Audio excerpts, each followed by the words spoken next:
that they like eminent domain. A lot of folks built Dodger Stadium, and it's kind of a crazy story, but yeah, that's what I'm reading right now. And I just said, if you need a good novel, if you like, text a colleague of mine who's really good. She's a colleague and a friend. She wrote a really great novel called Autonomous. It's about like robots and what it means to be self-determinative and like people having like robot slaves and like if that's okay and like it's kind of a wild story. It's called Autonomous. It's a really great book. That's a novel. Yeah, that's great. Yeah, it just came out earlier this year. It's really good. Yeah, she's my friend Annalie Newitz is one of the best writers I know. So Cool.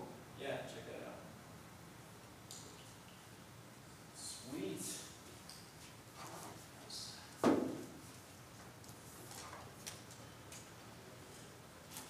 So where's the actual store? It's not far actually. We're on 7th and Brazos. Oh, that's like across the street, isn't it? No, this is on Oh, we are on 7th and Brazos now. But we are on 6th and Lamar, so we're That's a few blocks away. yeah, not far. What are your hours? That's a good question. I mean, I guess what I'm really asking is, are you going to be open after this so I can move on? But you're open till 11, this says. Till 11, there you go. All right. Maybe I I'll was swing never by. ever that late, so I don't know. You don't work the late shift? No, I don't. No, all our events are pretty much around 7. That's cool. Usually 7 to 9. But I really appreciate you guys doing this. Yeah. Saves me the trouble from lugging a lot of books all over the place. And lets you guys sell books, which is what you're here to do. So Totally. appreciate that. Thank you.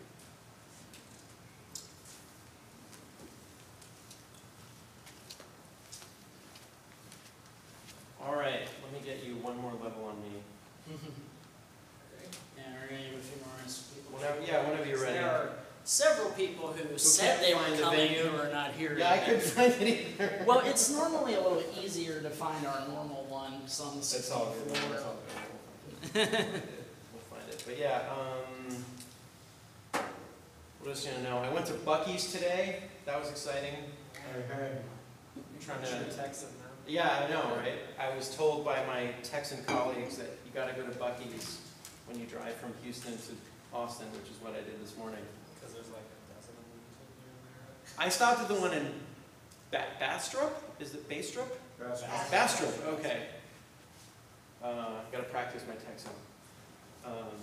Yeah, it was. I guess that's one of the bigger ones. Seemed pretty big to me. You go on levels? The old. I don't know how this started, but the old thing in radio. I used to do radio work. Is you ask people what they had for breakfast that morning, because that, gets people to talk theoretically in a normal tone of voice. Yeah, I had breakfast in phases. So I left Houston pretty early, and I went to this place in Giddings. Is that it? That's a place, right? Yeah. And I had barbecue at 8:30 in the morning at City Meat Market. Yeah. I walked in. Did you bring a broom and a mop? What's that? Did you bring a broom and stuff? It's delicious meat, but not the cleanest of places, right? Barbecue places aren't ever. I was gonna say the barbecue places I've been to aren't exactly. The food was delicious, I can tell you that. But yeah, I walked in there and they're like, oh, we have pork and sausage, and so I got that. I got like 1/3 of a pound of the pork and then the sausage, and then I went and got breakfast tacos while I was waiting for their brisket to finish, which was going to be an hour later. So I had a pretty ambitious breakfast this morning. Their chicken is actually the top. Is it really? Is that the thing to get there? Okay. Yeah, I wasn't clear as to like the early morning, crowd what they would have. What do they have that only on certain days or certain hours or?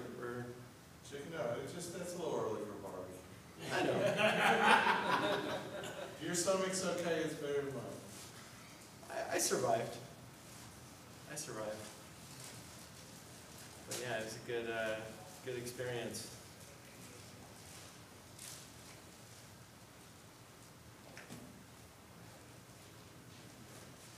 What's up? How you doing?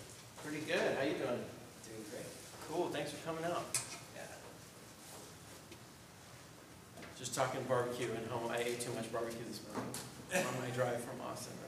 You didn't miss much. It's either barbecue and tacos, right? Yeah, right? Yeah. There I didn't are more realize people. There I are didn't more realize people. my breakfast tacos would come with bacon and hash Yes, you browns. do. But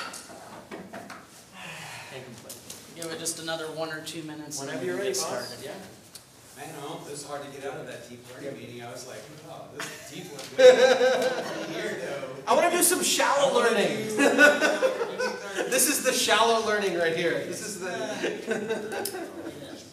Would everyone do me a favor and sign the sheet? Got it. Thank you. Everyone, just we give another couple minutes before we get started, because hey, it's in a weird spot. What's that?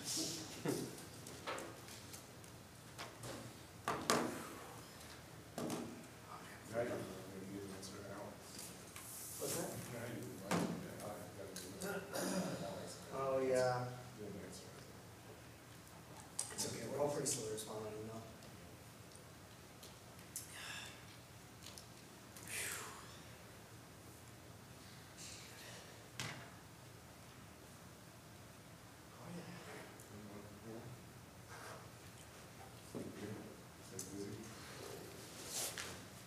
I feel like yeah, you know.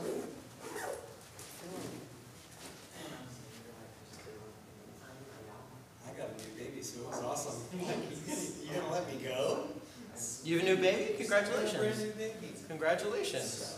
Boy or girl? Girl. Wow. As of So, when? She is 1 month old today. Wow, congratulations. That's fantastic.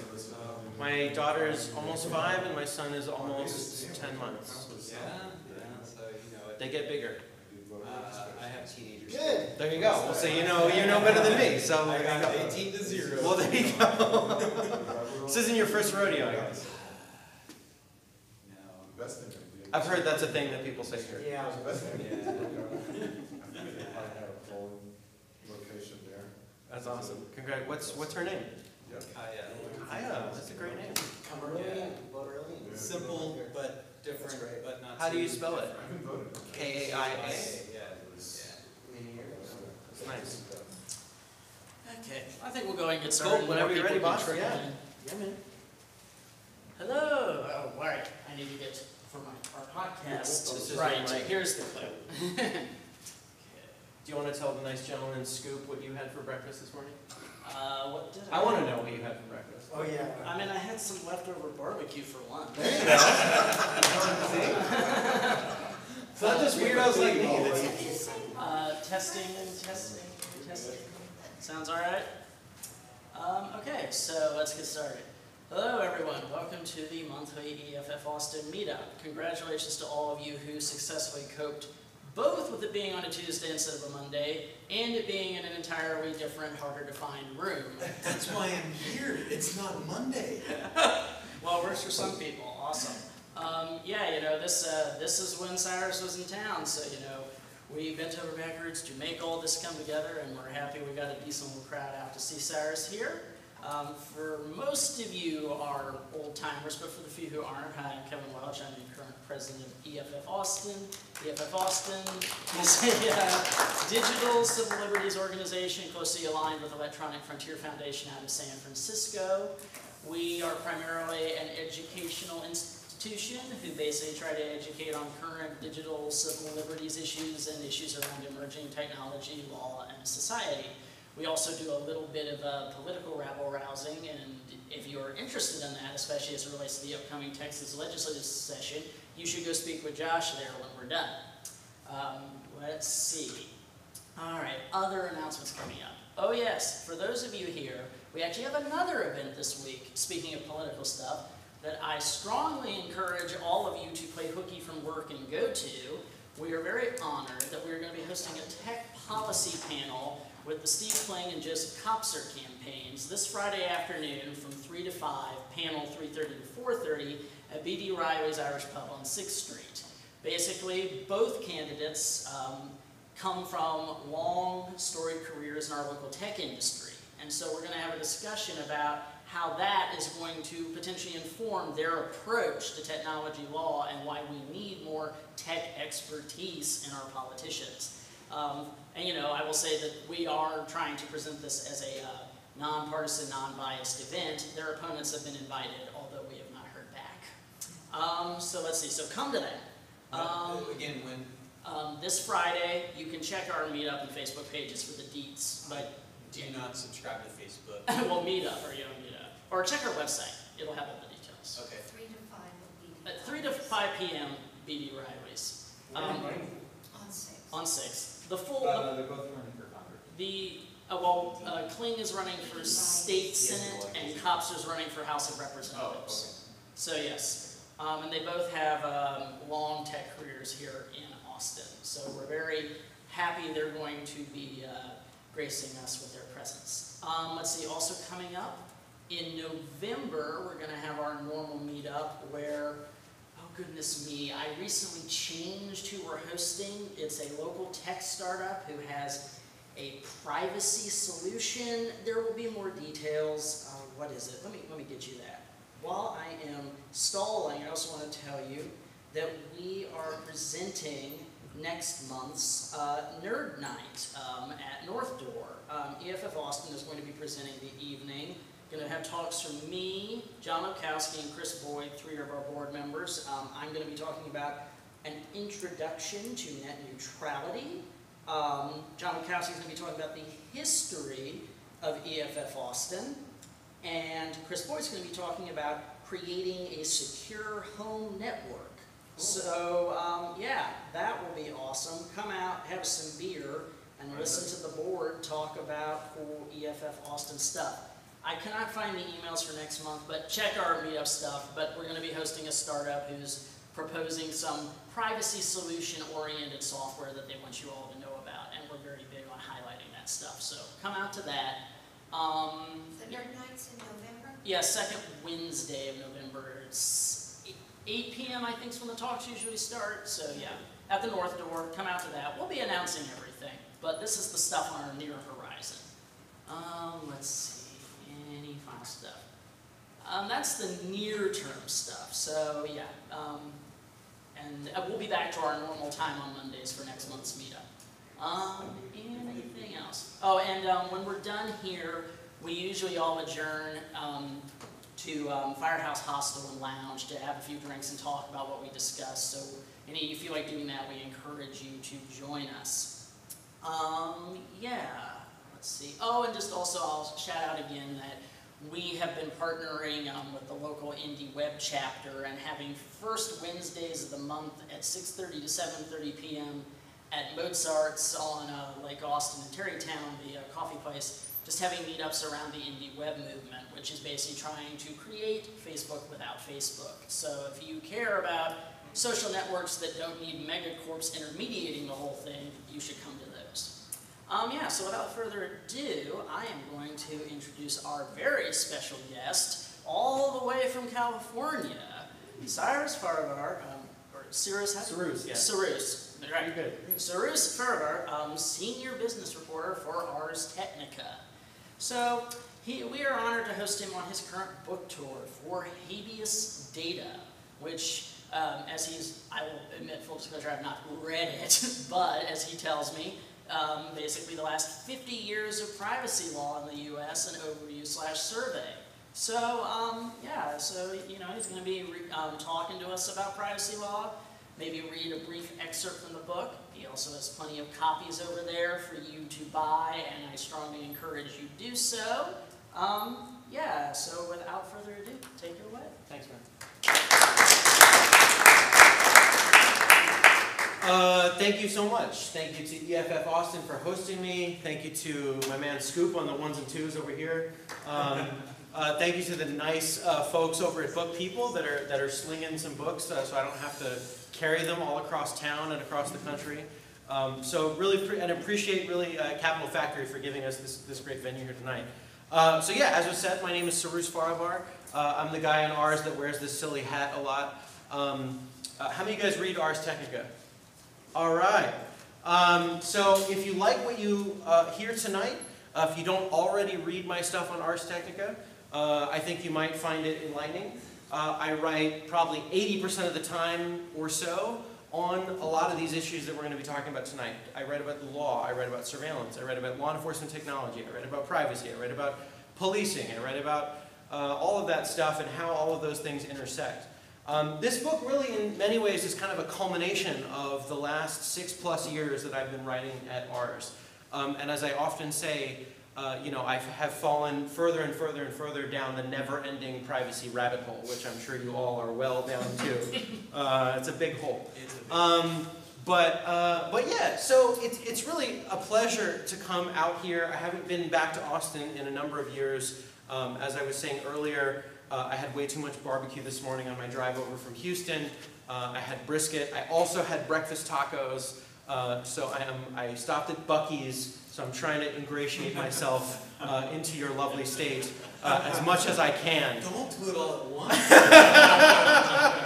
And you know, so where I come from out in California, I would say, hey, what's up? How you guys doing? I'm going to do my best to translate that into Texan, which I think you guys say is, hey, y'all, how's it going? I think I got that right. I'm not sure. I've been practicing in the car. But I really do appreciate the opportunity to speak with you guys. So this book is about 50 years of surveillance law in America. And 50 years is kind of an interesting, you know, anytime you're writing about history, the timelines, right, where you set the markers, is kind of arbitrary, right? Like, you know, you've studied American history, right? Like, you know, we talk about 1776 to the present, but of course there's a lot of stuff that was happening before 1776. So 50 years is kind of a convenient round number. It goes from 1967 to 2017. The first case is a case called Katz. So I write about 10 mostly Supreme Court cases that have had a big impact on privacy and surveillance in America. Katz is a really big one.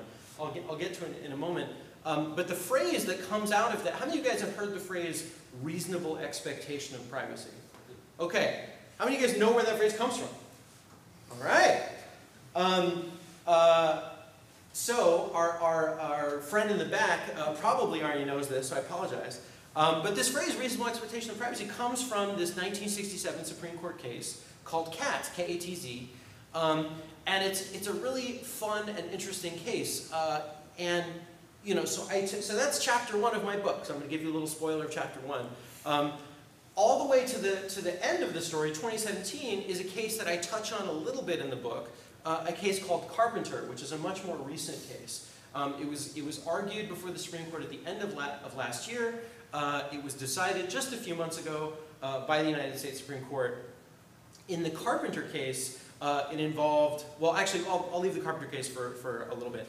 The Katz case involves a guy in Hollywood in 1965 who likes to gamble. Charles Katz is a guy who likes to gamble on college basketball, college football. He likes to wear suits. He likes to walk down Sunset Boulevard from his apartment a few blocks away. He likes to walk down to a certain bank of phone booths in front of the Chateau Marmont Hotel, which is a still very fancy hotel that still exists in Hollywood. Next time you go to LA, I'm sure you all stay there.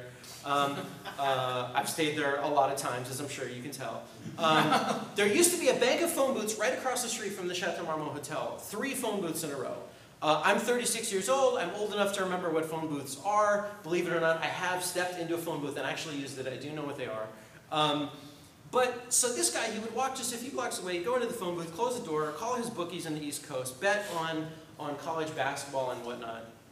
And he did this so often, he drew the attention of the LAPD and the FBI, because of course interstate gambling, then as now, is illegal. So the law enforcement agencies, they decided that in order to catch Mr. Katz, what they were going to do was they were going to put recording devices on top of the phone booths. And they did not bother to go to a judge and try to get a warrant to do this. They just thought, well, we're going to just go put up the recording devices, and this is 1960s technology we're talking about. And a lot of, if you guys have ever looked at court documents, and I should say up front, I'm not a lawyer. I may get the legal questions wrong, so if there are lawyers in the house, feel free to correct me. I'm an extremely amateur law student. The only time I've been to law school is when they're foolish enough to invite me to come talk to them. So I have spent a lot of time, you know, digging through some of these court documents, pulling documents from the archives, asking inane questions of very patient lawyers and law professors. So in a lot of these court documents, as if you've ever looked at one, you know, they often don't come with a lot of pictures, right? So in 1965, Charles Katz, we don't know precisely what kind of recording device they were, but I would imagine they're probably one of these, right, big honking, like reel-to-reel things right up there. Imagine somebody had to climb up, put up this reel, 2 reels, right, to record, right? They're probably on 2 different spools, and then there's a microphone on the top of these phone booths, and there's in fact 2. So what the law enforcement decided to do, there's a bank of 3 phone booths. They want to catch them in the act. So they, I guess, I don't know if they didn't have the budget for 3 microphones. For some reason, they decided that they're going to put a piece of paper on one of the phone booths that says out of order. So which it wasn't, so he has to go to the middle one or the left one. And so that's what he does. So they put up these things. They have a team of agents around Sunset Boulevard. They're radioing to one another. They see him walking down the street. They're like, okay, he's coming. So they have guys, you know, scampering up while he's just approaching, hit record, scamper down, run and hide away, and that's what they're doing. And they do this for 6 days. They're capturing this guy, making his bets on his college basketball games. And over time, and one of the big reasons why the LAPD and the FBI is so interested in this is because going after vice crimes, right, gambling, is a way to counteract corruption within particularly the LAPD. And in fact, one of the police officers, one of the LAPD officers that was involved, a guy named Joseph Gunn, had just prior to this case, was involved in essentially snitching on his own partner, who it turned out was part of a whole corruption ring within the LAPD. So this was like a big thing. So they had this idea that if we go after, you know, gambling, other kinds of vice, that we're going to root out corruption, we're going to be, you know, upstanding law enforcement. Okay, cool. So that's what they're doing. That's what they're going after. So they get this whole recording setup situated. They have these dudes, you know, climbing up the pole, do this for 6 days, get him on tape, making his bets. So the one day comes and they come and they arrest him at the phone booth. He doesn't resist. He's wearing a suit. I spoke with Joseph Gunn, this previous police officer who's now long retired from the LAPD. He told me that Charles Katz did not resist. He was very polite. You wouldn't have known. He didn't seem out of place at all in that type of environment. You know, he would go during daylight hours, you know, calling the East Coast, making these bets. They walked him the few blocks to his apartment. They had a warrant to search the apartment. And they found rolls of quarters, betting materials, all kinds of sports magazines, other things like that, that would suggest that he was involved in gambling. Charles Katz, who's long passed away now, was a handicapper. So he studied sporting events, and he kind of came up with the odds, and he was making bets on those odds. He was not a bookie, right? So he was calling bookies to make his bets. And that is the beginning of this weird phrase, reasonable expectation of privacy. It's from this guy on this particular stretch of Sunset Boulevard in Hollywood betting on college basketball, right? A lot of these cases, these ideas that we have about that, and a lot of them have these funny, you know, sometimes impenetrable legal phrases like reasonable expectation of privacy. We can talk a little bit later about the third-party doctrine, you know, the border doctrine. There's some of these kind of legal phrases that I think for many of us who are not lawyers, who are not trained in this area of the law, it's not always clear what those phrases mean or where they come from or how we deal with them in our modern situation. So with Katz, when he's, you know, walked down to his apartment, they searched his apartment, they found all this stuff. So he gets prosecuted federally in Los Angeles. Again, for those of you who are not lawyers, this was new to me when I was first learning about the legal system. You may know, right? So in our federal court system, we have district court. You guys have a district court here in Austin. We have a district court where I live in Oakland, California. And then above that, we have the federal appellate courts, right? So I think here, I believe you guys are in the 5th Circuit over in New Orleans. Down the road where I live, you have the 9th Circuit in San Francisco, which covers basically all of the West Coast. You guys have the southeast, central southeast kind of area. Right, so you have the appellate court, and then of course you have the Supreme Court after that. And then state courts are a whole different ballgame. So in the case of Charles Katz, right, so he was prosecuted federally in Los Angeles federal court for gambling. And his lawyer, a guy, basically made the argument that the initial placement of the microphone on top of the phone booth was a violation of the Fourth Amendment. And it's important to remember the Fourth Amendment, as I'm sure you all will know, right, protects us, the citizens, against the big scary capital G government, against unreasonable searches and seizures. And I think for me at least, when I was doing research for this book, I did not fully appreciate what, you know, the kind of lawyerly definitions of what those words mean, right? If you have ever had an interaction with a police officer, you get pulled over at a traffic stop, or your cop thinks you're speeding or whatever, and they say, hey, can I check your trunk? And you say no. yeah. What's that? Say no. Right. Our lawyer friend would tell you to say no. I hope this whole room knows that. Right, but so I think a lot of people their instinct might be, oh, I want to be helpful, I'm going to say yes, I'm going to consent. That's what you're doing, right? You're saying yes. So when the police officer says, can I search your trunk? And if you say yes, if you don't take the advice of our counsel in the back, our other counsel in the back, and you say no, if you say yes, right, you've consented to the search. That is what the law would understand as being a reasonable search. The Fourth Amendment does not protect us against reasonable searches. It protects us against unreasonable searches.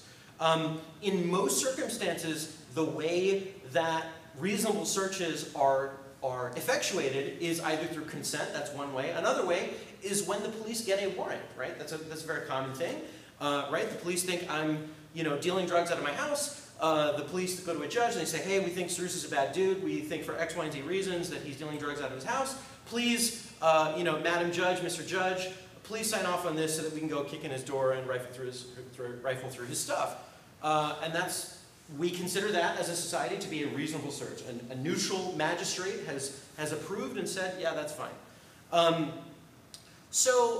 But there are lots of things, and again, I didn't fully appreciate this until somewhat recently. There are lots of things that are not searches, right? There are lots of things that law enforcement can do, that the government can do, that we might not think of as being, we might feel like maybe a little bit creeped out by them, but they're not considered to be violations of the Fourth Amendment, right? So if the police was walking down the street right now, they might see that I parked one of those silly scooters out front, right? They could see me wearing this dumb hat and these black shoes and carrying, you know, a blue book in the back of my, you know, belt loop in the back. They could write down and capture all kinds of information about me. They could take pictures of me, they could take video of me, they could maybe run a facial recognition scan on me. They could do all kinds of things, not a search. Doesn't implicate the Fourth Amendment at all, right? So we have this, the situation with Mr. Katz, where he gets recorded up on the phone booth. And it's interesting that in that situation, the police, law enforcement, chose not to seek a warrant for that, that circumstance. They probably would have gotten one. And a lot of these cases, if you actually sit and read my book, which, you know, I think you should, but, you know, in many of these instances, had the police tried to get a warrant, had the federal agency tried to get a warrant, they probably would have gotten one. In many cases, these guys were doing the thing that the government said that they were doing. So in the case of Charles Katz, they didn't have a warrant to place the microphone on the phone booth. And that's what his defense attorney really seized on and made a Fourth Amendment challenge, said, hey, this is a search, this violates the Constitution, you need a warrant to do this. And the government said, hang on a second, this isn't a search, we didn't violate the Fourth Amendment, and here's why, they said. They said because prior to 1960, so this is like 1965, 1966 when this case is going on. So prior to that, the kind of Fourth Amendment bedrock case was a case out of the Prohibition era out of Seattle, a case called Olmstead, right? So this is like, basically everything I know about Prohibition I learned from watching the movie Dick Tracy when I was a kid, right? I mean, I assume everybody wears fantastic suits and has cool watches and like, you know, all the like, you know, women, you know, serving illegal liquor have those cool like flip, you know, briefcases that they can flip from cigarettes to booze like in a moment's notice. I assume that's how all of Prohibition was. And so in Olmstead is this great case. It's 1920s Prohibition Seattle. Roy Olmstead is a former Seattle police officer turned bootlegger, because I guess, you know, being a police officer didn't pay enough. So he decided he was going to be a bootlegger, And so he's running liquor all over the Northwest, and as you might have guessed, he gets busted for running liquor. Again, case gets prosecuted locally, gets all the way to the Supreme Court, and the police, the federal government wiretaps him. And this is 1920s era wiretap, right? So this is almost 100 years ago. They wiretap him. They capture his voice traveling over the wire, over his telephone wire, from his house to the telephone, main, PBX, right? I mean, I was about to say Ma Bell, but in 1920s it's probably Grandma Bell. I don't know, but so right. So they're capturing his voice over the line. Eventually, case reaches the Supreme Court, and again they challenge. They say this is a violation of the Fourth Amendment. You need a warrant to capture his voice. Chief Justice William Howard Taft, and fun legal pub trivia fact: Chief Justice Taft is the only president and Supreme Court justice. So that works for pub trivia, later, right? He's like the big dude who got stuck in a bathtub, right? Same guy. Fun, good mustache, I assume. So Chief Justice Taft writes the majority opinion, and he says, this was fine. This was totally okay to wiretap Roy Olmsted, the bootlegger. And the reason is, he said there was no searching, there was no seizure, right? And those are the words that are in the Fourth Amendment. And so the idea that the Supreme Court seemed to be ascribing to at that time was that we should take a very tangible understanding of what the Fourth Amendment means. We should think about the Fourth Amendment in terms of the physical trespass, right? So there was no searching, there was no seizure, right? The government did not cross Mr. Olmsted's hit the line of his property. What did they do? They heard sound on a wire. It's very ethereal, right?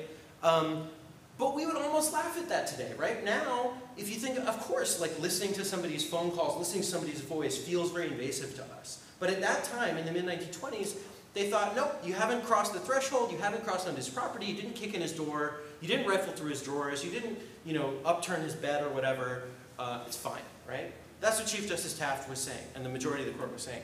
So that was the standard that they were operating under in 1965, which feels very weird, I think, to a lot of us, right? I don't know about you, but I love The Wire, right? So we all know The Wire, it's a big deal to go get a wiretap. And I've learned from my fun lawyer friends that actually going through the process of getting a wiretap, right? So we all know that getting a regular warrant, regular search warrant, requires a showing of probable cause, right? So for the police to come kick the door in my house, they have to, they have this affidavit and says there's probable cause to believe that Cyrus is a really bad dude and he, is dealing drugs all over town, whatever. Lawyers often refer to, I've heard many lawyers refer to wiretap applications as super warrants. Because the showing to get a wiretap is an even higher threshold than a regular warrant. And the reason is that in order to get a warrant, you have to show probable cause of a crime. That's a good standard, right? To get a wiretap, you have to show that all other types of surveillance have failed. So, and by all other types of surveillance, I mean watching somebody through binoculars, infiltrating the gang, writing down notes, taking sketches, doing literally every other thing that you can conceive of doing has failed, would fail, or would be too dangerous to undertake. Then, and only then, are you allowed to get a wiretap. It's a big deal to get a wiretap today. Both under federal law and state law. And again, if you watch the documentary The Wire, you would know this, right? So when they go and they put the recorder, the physical, again, probably reel-to-reel things, on the top of the phone booth, 1965 Sunset Boulevard, that's the legal opinion that they're operating under, is this Olmsted bootlegger 40 years earlier scenario, right? They're saying, look, we haven't trespassed, we're putting it on top, we're close, but we're not inside. We're not even going to bother with the wiretap, we're just going to put the microphone right up to the line.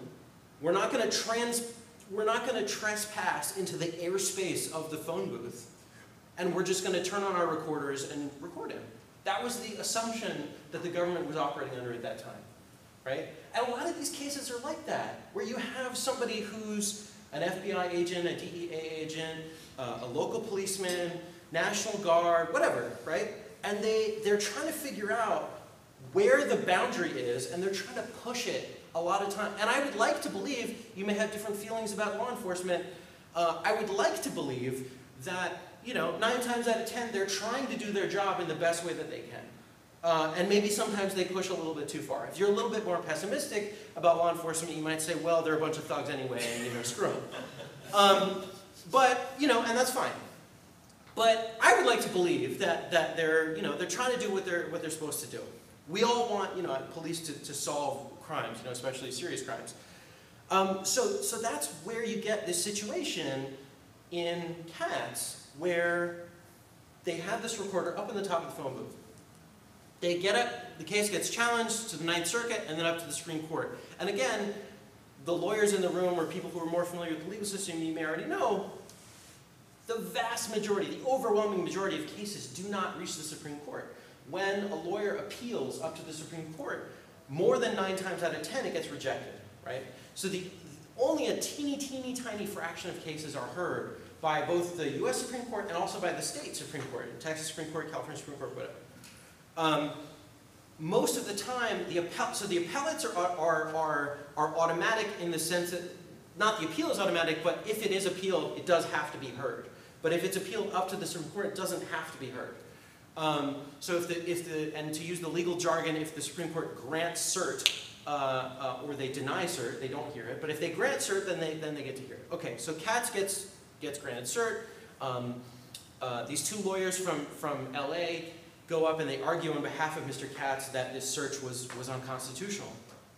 And when they finally get to the Supreme Court ultimately agrees with them in a 5-3 decision. And the reason why it was 5-3 and not 9 justices, we've all been getting an education with the whole thing with Justice Kavanaugh, who I think took his seat today, I think, if I'm not mistaken. Right, so you may remember, if you've read a little bit about Supreme Court history, a lot of times when new justices come, especially if they've come from a government position or if they've otherwise maybe had a conflict, if they've come from the office of the Solicitor General's, which is the office that the government sends their lawyers from to argue cases.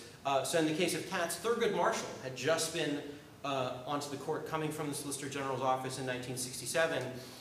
So he did not take part in the Katz decision, which is why it was 8 justices instead of 9. In the end, 5-3, the court agreed that a phone booth, like a taxi, like a hotel room, like an office, like a home, is a place where you expect to have privacy, is a place where you reasonably expect that the government is not watching you, hasn't put a microphone outside your door or your window or your phone booth. And if they do want to do that, they need to get a warrant in order to take those extra steps. So this is kind of interesting because although we kind of maybe feel like, or a lot of us feel like, I assume probably most of you in this room probably feel like that we have a right to privacy, we have a privacy interest. The word privacy doesn't appear in our founding documents. If you read the Bill of Rights, if you read the Constitution, I haven't read all the Federalist Papers, but the ones I have read, it doesn't appear. Declaration of Independence, it's not in there. We don't have an affirmative right to privacy. I'll admit I have not read the Texas Constitution, but in our state constitution in California since the 1970s, we do have an affirmative right to privacy. Article 1, Section 1 of the absurdly long California Constitution. And I think something like 10 or so states have an affirmative right to privacy. But of course, that only applies with citizens against our state government, right? It says nothing about our relationship with the federal government. So in 1967, when the Supreme Court comes out with this phrase, this idea of this reasonable expectation of privacy, that's why this book begins here. That's why this book begins 50 years ago. Because it is this idea that we are still living with the ramifications of today. We're still, as a society, trying to figure out what does that mean? What does reasonable mean? What does expecting privacy mean? What does it mean when, it's one thing to be recorded in a phone booth in one place in a specific period of time, but maybe it means something different when you have technologies that can do all kinds of almost fantastical things that we live with, right? We now live in a world where there are license plate readers, I assume here in Austin, certainly where I live in Oakland, right, machines that can capture at incredibly high speed, people's license plates as they drive down the street. We are soon to live in a world where our law enforcement agencies have common facial recognition capabilities. This is already in use in the UK, in China, and some other places. It's being tested, I think, a little bit here. I'm not aware of any American police department that's deployed this on a city scale. But I imagine it could happen tomorrow, right? If the Oakland Police Department or the Austin Police Department tomorrow announced that they had that capability, that would not surprise me in any way. Probably not you either. Well, the rumor mill is that Amazon is working on a prototype system for law enforcement. Well, yeah, Amazon is working on a program called Recognition, which I have written about, and EFF San Francisco did a whole study where they ran some facial recognition data against profile pictures of members of Congress and compared them against a database of faces of people that had been arrested, mugshots, right? And according to this little test that they ran, there was a match of a number of sitting members of Congress who obviously have not been arrested, including Georgia Congressman John Lewis, who actually has been arrested from decades ago, but that's a whole different thing. But anyway, so with cats, right, we get this phrase, reasonable expectation of privacy, and we're trying to figure out, the courts have been trying to figure out how that sort of plays out in our, kind of modern context. And we get to weird kind of situations where we're trying to figure out, like, do you have a reasonable expectation of privacy in this or that? One of the cases that I write about is a case called Smith versus Maryland, which is a 1970s era case where that basically involves a woman who gets mugged on her doorstep at midnight in Baltimore. And when she does this, this guy, Michael Smith, because he's such a gentleman, decides that not only is he going to mug this woman at her house in the middle of the night, he's also, over the next couple of days, going to make harassing phone calls to her. He's going to freak her out and call from payphones and from his own home to just be obnoxious and terrible. And so at one point he even calls her from a nearby payphone and he tells her to step outside of her house. She does, and he drives by in his car to just like show her that he knows where she lives and to just like scare the daylights out of her. This guy was a real gentleman. So the police, in investigating this, they are able to obtain his call records. They're able to use something called a pen register, which is effectively a call log, right? The metadata of calls, who called who and when. So through this, they're able to obtain 3 days worth of call records to show that yes, he called this woman from his home on this particular day at this particular time. And again, this case eventually reaches the Supreme Court, and this is the case that creates, I mentioned this earlier, this really bizarre phrase known as the third-party doctrine, that you don't have a reasonable expectation of privacy in records that you give up to a third party. So in this case, the third party is the Chesapeake, whatever, telecom company, the phone company that was involved, right? So Michael Smith, he used a phone company to call this lady. The third party in this equation is the phone company.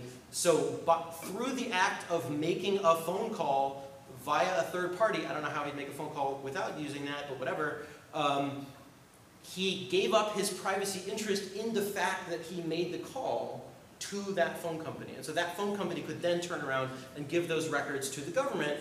And this is this legal doctrine, this legal theory that we now have, that is now good law, that the Supreme Court recognizes, that courts recognize as the third-party doctrine. That when you give up your bank records, your call records to a company, that is basically tough luck, right? The government can get it pretty easily.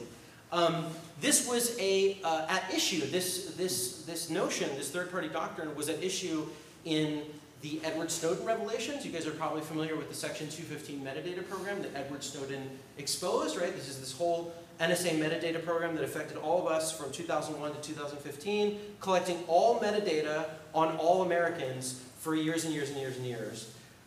That program exists today, although in a different form. The NSA doesn't collect it directly. They just have to go to the companies to get it. It's more or less the same. It's just in a different place. So with the metadata program, the legal underpinning of this program is the third-party doctrine, is because a guy in Baltimore in the 70s mugged a lady on her doorstep. Seriously. They said, the judge in the FISA court, in the Foreign Intelligence Surveillance Court, said, if it's true that this guy, Michael Smith, doesn't have a privacy interest in his call records, if it's true that the government can get 3 days of call records in this instance, then it's also, if there's no privacy interest, if he doesn't have a reasonable expectation of privacy in those call records, then it's also true that nobody has any privacy interest in any of their call records, so no problem, the government can obtain all of it forever. That's the logic. You may disagree with it, but that's what the courts have upheld, right? So it's really, and this is what I find fascinating about doing this kind of research, is to kind of trace the genealogy of these things and to dig into these stories and to try to understand the kind of the human scale, right? What was the inciting thing that happened, right? What was it like in this place at this time? What kind of technology was used? What were the people doing? How did they work? How did they operate? What were their motivations? And so these are the stories that I'm trying to tell in this book, is to try to illustrate how these things all went down. Another idea, or another case that I also wanted to touch on and just read a very short bit about, is a case out of Washington, D.C. Called Jones versus United States. This is a guy by the name of Antoine Jones. Antoine Jones, in the mid-2000s, was running a nightclub called Levels in Washington, D.C., in the northern part of the city. As you may know, in D.C., their police department for the city of D.C. Is called the MPD. It's not called the DCPD. It's called the Metropolitan Police Department, just cuz. So the MPD, Antoine Jones, in addition to running his nightclub Levels, which was across the street from an NPD facility where they were storing police cars and stuff, he also was, trafficking in fair amounts of narcotics across the street from a police facility, because he's ambitious, I guess. I don't know. But, so he was doing that. The police were onto him, the DEA was onto him. They said, okay, here's what we're going to do. We're going to put a GPS tracker, we're going to put a physical GPS tracker on the underside of his car. And actually, we're going to do the right thing. We're going to get a warrant, we're going to go to a judge, and we're going to say, we think Antoine Jones is a bad dude, and so we're going to track his movements all over the place. And they did get a warrant, but it was applied in the wrong place. It was applied in Maryland and not in the District of Columbia. They had a warrant for one district and they applied it in a different place, and also it had expired when they did it. So legally speaking, it was the same thing as not having a warrant at all. So they tracked him around DC for 28 days, and they caught him dealing drugs, and they arrested him, and they prosecuted him. Again, he was prosecuted locally in DC, went up to the appellate court, and then on up to the Supreme Court. And the question was, again, looking at this question of reasonable expectation of privacy, because prior to Jones, there was this other case from the early 1980s called, how many of you guys watch Breaking Bad? Or Better Call Saul, I guess is the newer version, right? Okay. So if you watch Breaking Bad, it's an awesome show. There's this case that I also read in the early 1980s called Knott's, K-N-O-T-T-S, like Knott's Berry Farm in Southern California. Knott's is basically Breaking Bad in Minnesota in the 1970s, right? There's a bunch of dudes making meth, there's like a Walter White chemist type character, there's like a Gus Fring smart distributor type character. They're making meth together in Minnesota in the mid-1970s. And eventually they decide that one of the things that they're going to do is they're going to buy chloroform, because I guess you need chloroform to make meth. They buy a drum, like an oil drum size amount of chloroform. The police are onto this, and they put what's described as a beeper. This isn't like a 1990s pager like from The Wire. This is a low-range FM transmitter. If you've ever had one of those things in your car to hook up to your iPod or your phone or whatever, right? It's a short-range transmitter. And so they track the movements of this barrel and of this car and of this gang from the Twin Cities, 100 miles away, to Shell Lake, Wisconsin, and they watch as they drive down the highway. They eventually find the drug cabin behind a secret wall, because you gotta have a secret wall. And they get a warrant to search the cabin, and they bust these guys, and again, this is not the Minnesota crew, they're challenging the initial placement of the beeper, and they say, hey, this is a violation of the Fourth Amendment, you can't just place stuff on beepers and watch us around. Ultimately, the Supreme Court says, guess what? You don't have a reasonable expectation of privacy when you're in public. When you're traveling down a public highway, anybody can see you. The police can put 100 officers, can put 200 officers. They can see you whether they're in a helicopter or on foot or on horseback or whatever. Putting a beeper is not that much different, the court said, so it's all good. So, we get to Washington, D.C., to the 2000s, our friend Antoine Jones with his Levels nightclub that a local website described as swanky. Antoine Jones is being tracked all over town for 28 days, again, gets arrested, gets challenged up in the Supreme Court. The argument, as you might imagine, that the government made was, hey, even though our warrant was expired, we didn't need a warrant to begin with, you know? Like, we didn't need a warrant because no reasonable expectation of privacy. We're just tracking him around town, it's not a big deal. Antoine Jones's attorneys are like, hang on a second, tracking a guy's movements for 28 days, you know, at intervals of seconds, communicates quite a lot of information, right? If you're putting a physical device on somebody's car, on your champagne-colored Jeep Grand Cherokee, which Antoine Jones had, and driving all over town, you're going to learn quite a lot about him. You're going to learn that, yeah, maybe he's meeting with his drug dealers over here, maybe he's going to church on Sunday over here, maybe he's going to his grandma's house over here, maybe he's, you know, going to a ball game over here, whatever he's doing. You know, and probably a lot of that has nothing to do with his criminal activity. So if the government wants to be able to track him in this way, they should have to get a warrant. So this was the question that the Supreme Court was asked to resolve in this Jones case. So this was heard in the 2012 Supreme Court, so not that long ago, right? Just 6 years ago. So I'm just going to read to you for a moment just a little bit about that case, so you get sort of a flavor of this. So in 2012, right? So today, you know, today we welcome Justice Kavanaugh, despite what you may think of him, to the Supreme Court. He takes over from Justice Scalia, who, or excuse me, not Justice Scalia, Justice Kennedy, who stepped down earlier. In 2012, the U.S. Supreme Court had 5 notable holdovers from 2001, including Antonin Scalia, Anthony Kennedy, Ruth Bader Ginsburg, Stephen Breyer, and Clarence Thomas. Rounding out the court was Justice Samuel Alito, conservative, along with Sonia Sotomayor and Elena Kagan, 2 liberals. Representing the government again was Michael Dreeben, who argued for the government in Kylo. That's another case that I read about that involves marijuana in Oregon. It's a wholly different case. That's also interesting. As Deputy Solicitor General, right? So he's the government's lawyer, Michael Dreeben. And again, fun legal pub trivia fact. Michael Dreeben is now, he's a longtime DOJ veteran. He's on the Mueller investigative team. And he appears in a lot of these kind of 90s, 2000s era Supreme Court cases from the Office of the Solicitor General, arguing the government's position. As the petitioner, the government spoke first, right? So the government lost the case at the appellate level, so they're the ones appealing up to the Supreme Court. Mr. Chief Justice, and may it please the court, Dreeben's somewhat high and greedy voice and tone. Since this court's decision in Katz versus United States, the court has recognized a basic dichotomy under the Fourth Amendment.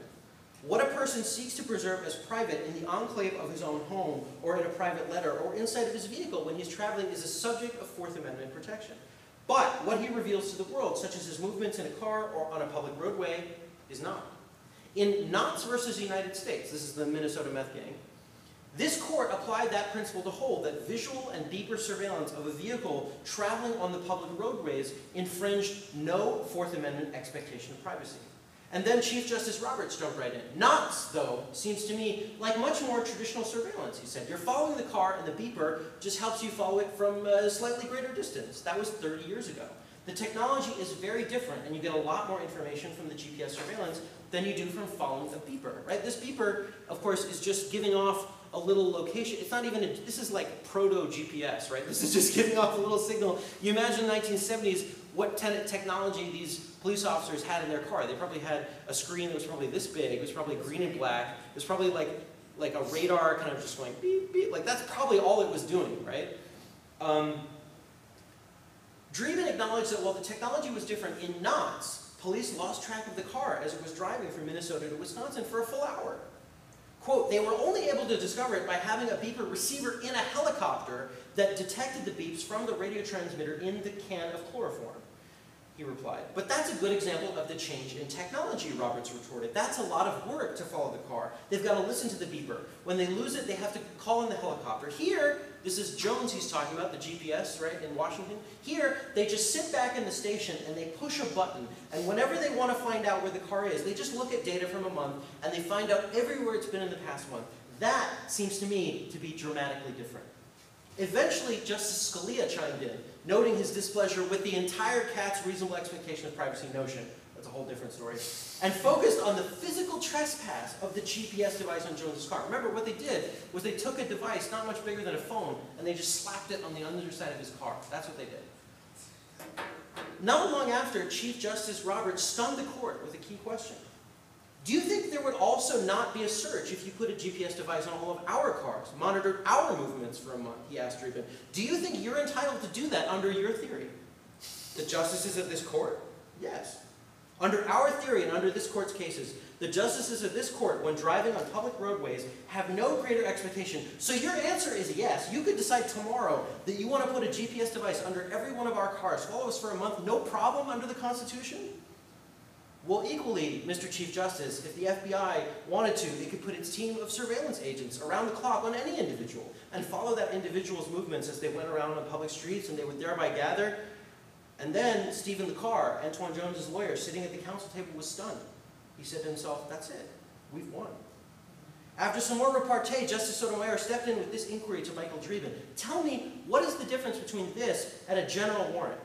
What motivated the Fourth Amendment historically was the disapproval, the outrage, that our founding fathers experienced with general warrants that permitted police indiscriminately to investigate on the basis of suspicion, just on the basis of suspicion, not probable cause, and to invade every possession that the individual had in search of a crime. How is this different? Dreeben didn't have much of an answer other than to say that the observations of movements in public did not constitute a search. When it was LaCar's turn, Antoine Jones's lawyer, he initially focused not only on the search question, but on the seizure. Jones's car was temporarily seized in order to place the physical GPS device on it. By focusing on the trespass, he was directly talking to Justice Scalia, and perhaps also to Justices Thomas and Alito. And after some back and forth between LaCar, Alito, Roberts, and Scalia, the outspoken conservative justice finally cut through the chatter. Alito, you do not give anybody permission to have your car carry a tracking device. LaCar, by his own admission, was a bit nervous until he regained his footing when Scalia asked why the GPS tracker was unreasonable if a police department could unquestionably post dozens of officers along his route. This is the same argument that they made in Knox, that the police can just as well put hundreds of officers on the road. This was the moment where LaCar really drove to the heart of the matter, that a GPS device was a, quote, complete robotic substitute for human law enforcement. A GPS in your car, or anybody's car, is like, without a warrant, is like having, it makes you unable to get rid of an uninvited stranger. Scalia pushed him, and he asked how GPS was different than a police tail, where a human officer is following another car. A tail, if they want to commit the resources, that's fine. But what a GPS does, it allows the government to engage in unlimited surveillance through a machine robotically, LaCar concluded, almost rushing through the words. Nobody is even involved in monitoring it. The record in this case showed that many times the police officers just let the machine go. Some minutes later, Alito seemed to articulate a split between the Scalia wing, which focused on the trespass into Jones's car, and the broader point that the warrantless surveillance of this magnitude was unconstitutional. So what you're concerned about is not this little thing that's put on your car, Alito said. It's not the invasion of your property interest. It's the monitoring that takes place. The monitoring makes it meaningful, LaCar said. Putting it on that enables them to. But to ask Justice Alito's question in a different way, Justice Kagan started to jump in. Suppose that the police could do this without ever committing the trespass. Suppose that in the future, all cars are going to have GPS tracking systems, and the police could essentially hack into such a system without committing the trespass. Would the constitutional issue we face today be any different? In the end, LaCar's proposed rule for law enforcement was simple. If you want to use GPS devices, get a warrant. Absent exigent circumstances or another recognized exception to the Fourth Amendment, because of their capacity to collect data you couldn't realistically get, because of the vanishingly low cost, because of their pervasive nature, you should get a warrant anytime. You must get a warrant anytime you're going to attach a GPS to a citizen's effect or to a citizen's person. Dreeben got a few more minutes at the end of the hour-long oral argument, and the case was submitted. It's crazy to me to read these words and to where Justice Kagan is saying, suppose in the future all cars are going to have GPS tracking system. Guess what? Everybody has a GPS tracking system, right? A lot of cars now have GPS in them to begin with, but we all carry them with us today, right? That was 6 years ago. That sounds archaic now. And this is kind of the general point that I'm trying to make in this, is that as we now live in a world where this technology is advancing at such a pace, you guys are here, you guys work in this field, you're coming to EFF Austin events, which is awesome. You know how, you read Ars Technica, thank you. You know all of these kinds of issues that are out there. You know what the capability of the technology is. And that's what I am really concerned about, and I think maybe some of you are too, that we're now outstripping the situations in which these laws or these precedents were written, right? We're now finding ourselves, even just from 6 years ago, in a situation where this technology is even more ubiquitous than it was not that long ago. One of the solutions that I propose at the end of this book, not to give you a spoiler for my own book, but at the end of the book I talk about a model that I think could be really useful for different communities around this country. When I first started working on this book, I really thought that, that judges in general and the Supreme Court in particular, because it's mostly like older dudes, there's not a lot of ladies on the Supreme Court yet, unfortunately, they're out of touch, right? They don't read Ars Technica, they don't know what's going on, they don't work in IT, they don't have a tech background, they don't know what facial recognition or GPS trackers, any of this stuff is, they don't get it, right? They're just out of touch. That was sort of the attitude that I took when I first started this. And I realized we can't wait for the cases to get to the Supreme Court, if they get there at all, right? They're going to take this case, the Jones case that I was just reading to you about, that took something like 8 years before the event happened, before it actually reached the Supreme Court. And again, 90+%. Fast. Yeah, sometimes it takes longer, right? And 9 times out of 10, more than 9 times out of 10, they don't get there at all, right? So I would say we can't wait for the Supreme Court to tell us where the limits are. We can't wait for our state Supreme Courts or even our appellate courts to tell us where the limits are. I would encourage communities and state legislatures to think hard about what kind of limits we want in our communities. So one model that we've done in my hometown of Oakland, California, is we have something called the Oakland Privacy Advisory Commission. This is a body. Every commissioner is appointed by a city council member. They represent the entire city, all 8 districts plus the at-large members. They also have a liaison with the city and a liaison with the police department who don't vote. But they have regularly scheduled, regularly agended, very boring, perfunctory meetings where they talk about the nitty-gritty of this kind of stuff, about what kind of technology should our city be in the business of getting. Because what happens now in many communities, I assume here in Austin as well, is a hopefully well-intentioned law enforcement official comes before a city council or a county government or a state government, and they say, hey, we've got this $500,000 grant from DHS or from DOJ, the city doesn't have to spend a dime, the county doesn't have to spend a dime, we want to use it to buy Stingrays, cell-site simulators, we want to use it to buy license plate readers, we want to use it to buy drones, we want to use it to buy all body cameras, whatever, right? All kinds of stuff. Because terrorism or something, right? Like they give some very kind of generic, hopefully well-intentioned reason, but in reality, they're using it to, bust drug dealers, bust burglaries, bust regular crime that happens in every city. And in many instances, the city legislators themselves, the county legislators themselves are unaware. I think most citizens are unaware of how the technologies are actually used in day-to-day situations. So you end up with, where my county sheriff, the Alameda County Sheriff, has 6 drones right now. I don't know how many drones the Travis County Sheriff has or the Austin Police have, but it would not surprise me if they already did have drones now. Yeah, they do. Okay, there you go. And so, and if you were to ask, I don't know how good you guys are about making sure that your sheriff or your police department have adequate policies for describing the circumstances under which those drones can be used.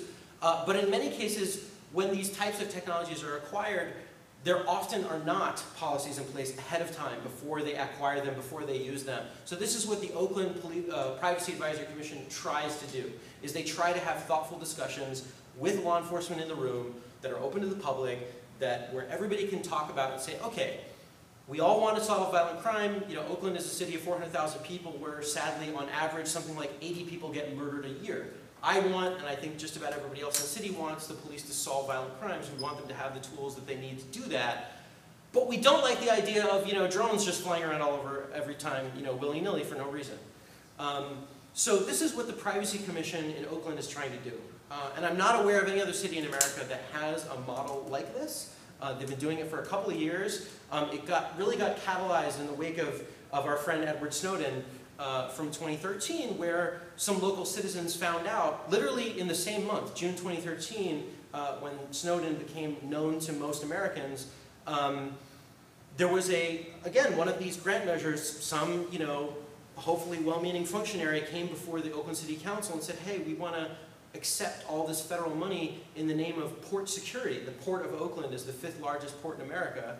And they said, we want to protect that because terrorism, and can we accept all this money to put in all this surveillance equipment, to tie in the existing surveillance equipment that we have in our schools, on our streets, at our port, all these places. And there was a very vociferous protest from a lot of activists that came to the city council and yelled. I don't know if your Austin City Council meetings are like ours, where they often go late into the night and people are often yelling at 1 o'clock in the morning. I don't know about you, but not a lot of great policy making tends to happen at 1 o'clock in the morning, which is why I think the Privacy Commission is a good model. And I just wanted to mention, kind of what that actually looks like in practice, which is, one of my obsessions that I also read about in the book is license plate readers. I think some of you guys are familiar with this, right? These high-speed scanners that scan the plates. When I went to one of the Privacy Commission meetings where they were talking about what is the appropriate retention period, what is the appropriate length of time that the police should be able to keep the data of the scans. This plate was seen at this GPS location on this day at this time. How long is appropriate for them to keep that? And again, because of our friends Knott's, the Minnesota meth guys, the legal underpinning of why that's allowed is because you don't have a reasonable expectation of privacy in public. So you drive down, you don't expect that you cannot be, you expect that anybody can see you, so the legal theory follows. The police can use a machine to capture your car essentially anywhere. So at the time, just a couple of years ago, or currently, the Oakland Police Department has a retention policy of 6 months. So unless there's an ongoing investigation, they'll delete the data after 6 months. They're having a discussion with representatives from law enforcement about whether or not that's an appropriate length of time. Should it be shorter or longer, whatever. And the police liaison, who's a former police officer from another city in the Bay Area, but who's now a civilian employee of OPD, said, hey, if you live in Oakland, you know that nonviolent property crime is not really a big priority for us. We're very concerned about violent crime because we have a lot of murders and we have a lot of other serious crime that happens in the city. So if your house gets broken into and your TV gets stolen, we're sorry that that happened to you, but we probably won't even send an officer to your house. We'll probably just tell you to go to a website and fill out a thing online. We're also backlogged. We're also understaffed, right? So we have a backlog for nonviolent property crime of something like 7 or 8 months. So if we have to delete after 6 months, we can't avail ourselves of that resource. So if it were up to me, this guy was saying, I would prefer a 9-month retention period because I think that more fits the reality of what we're dealing with.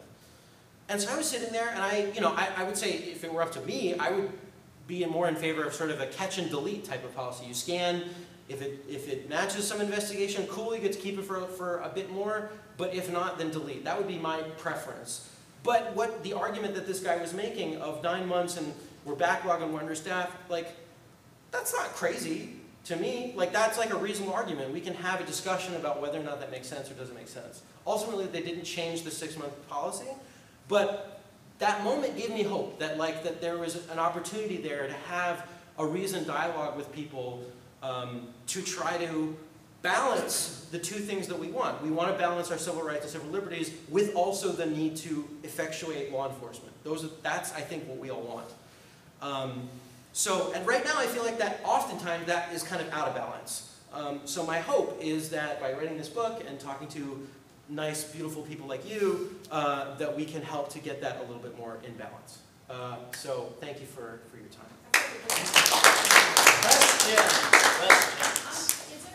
Is there a citizen exception to if you want to make a request, like if you do a lit? Is there a citizen exemption?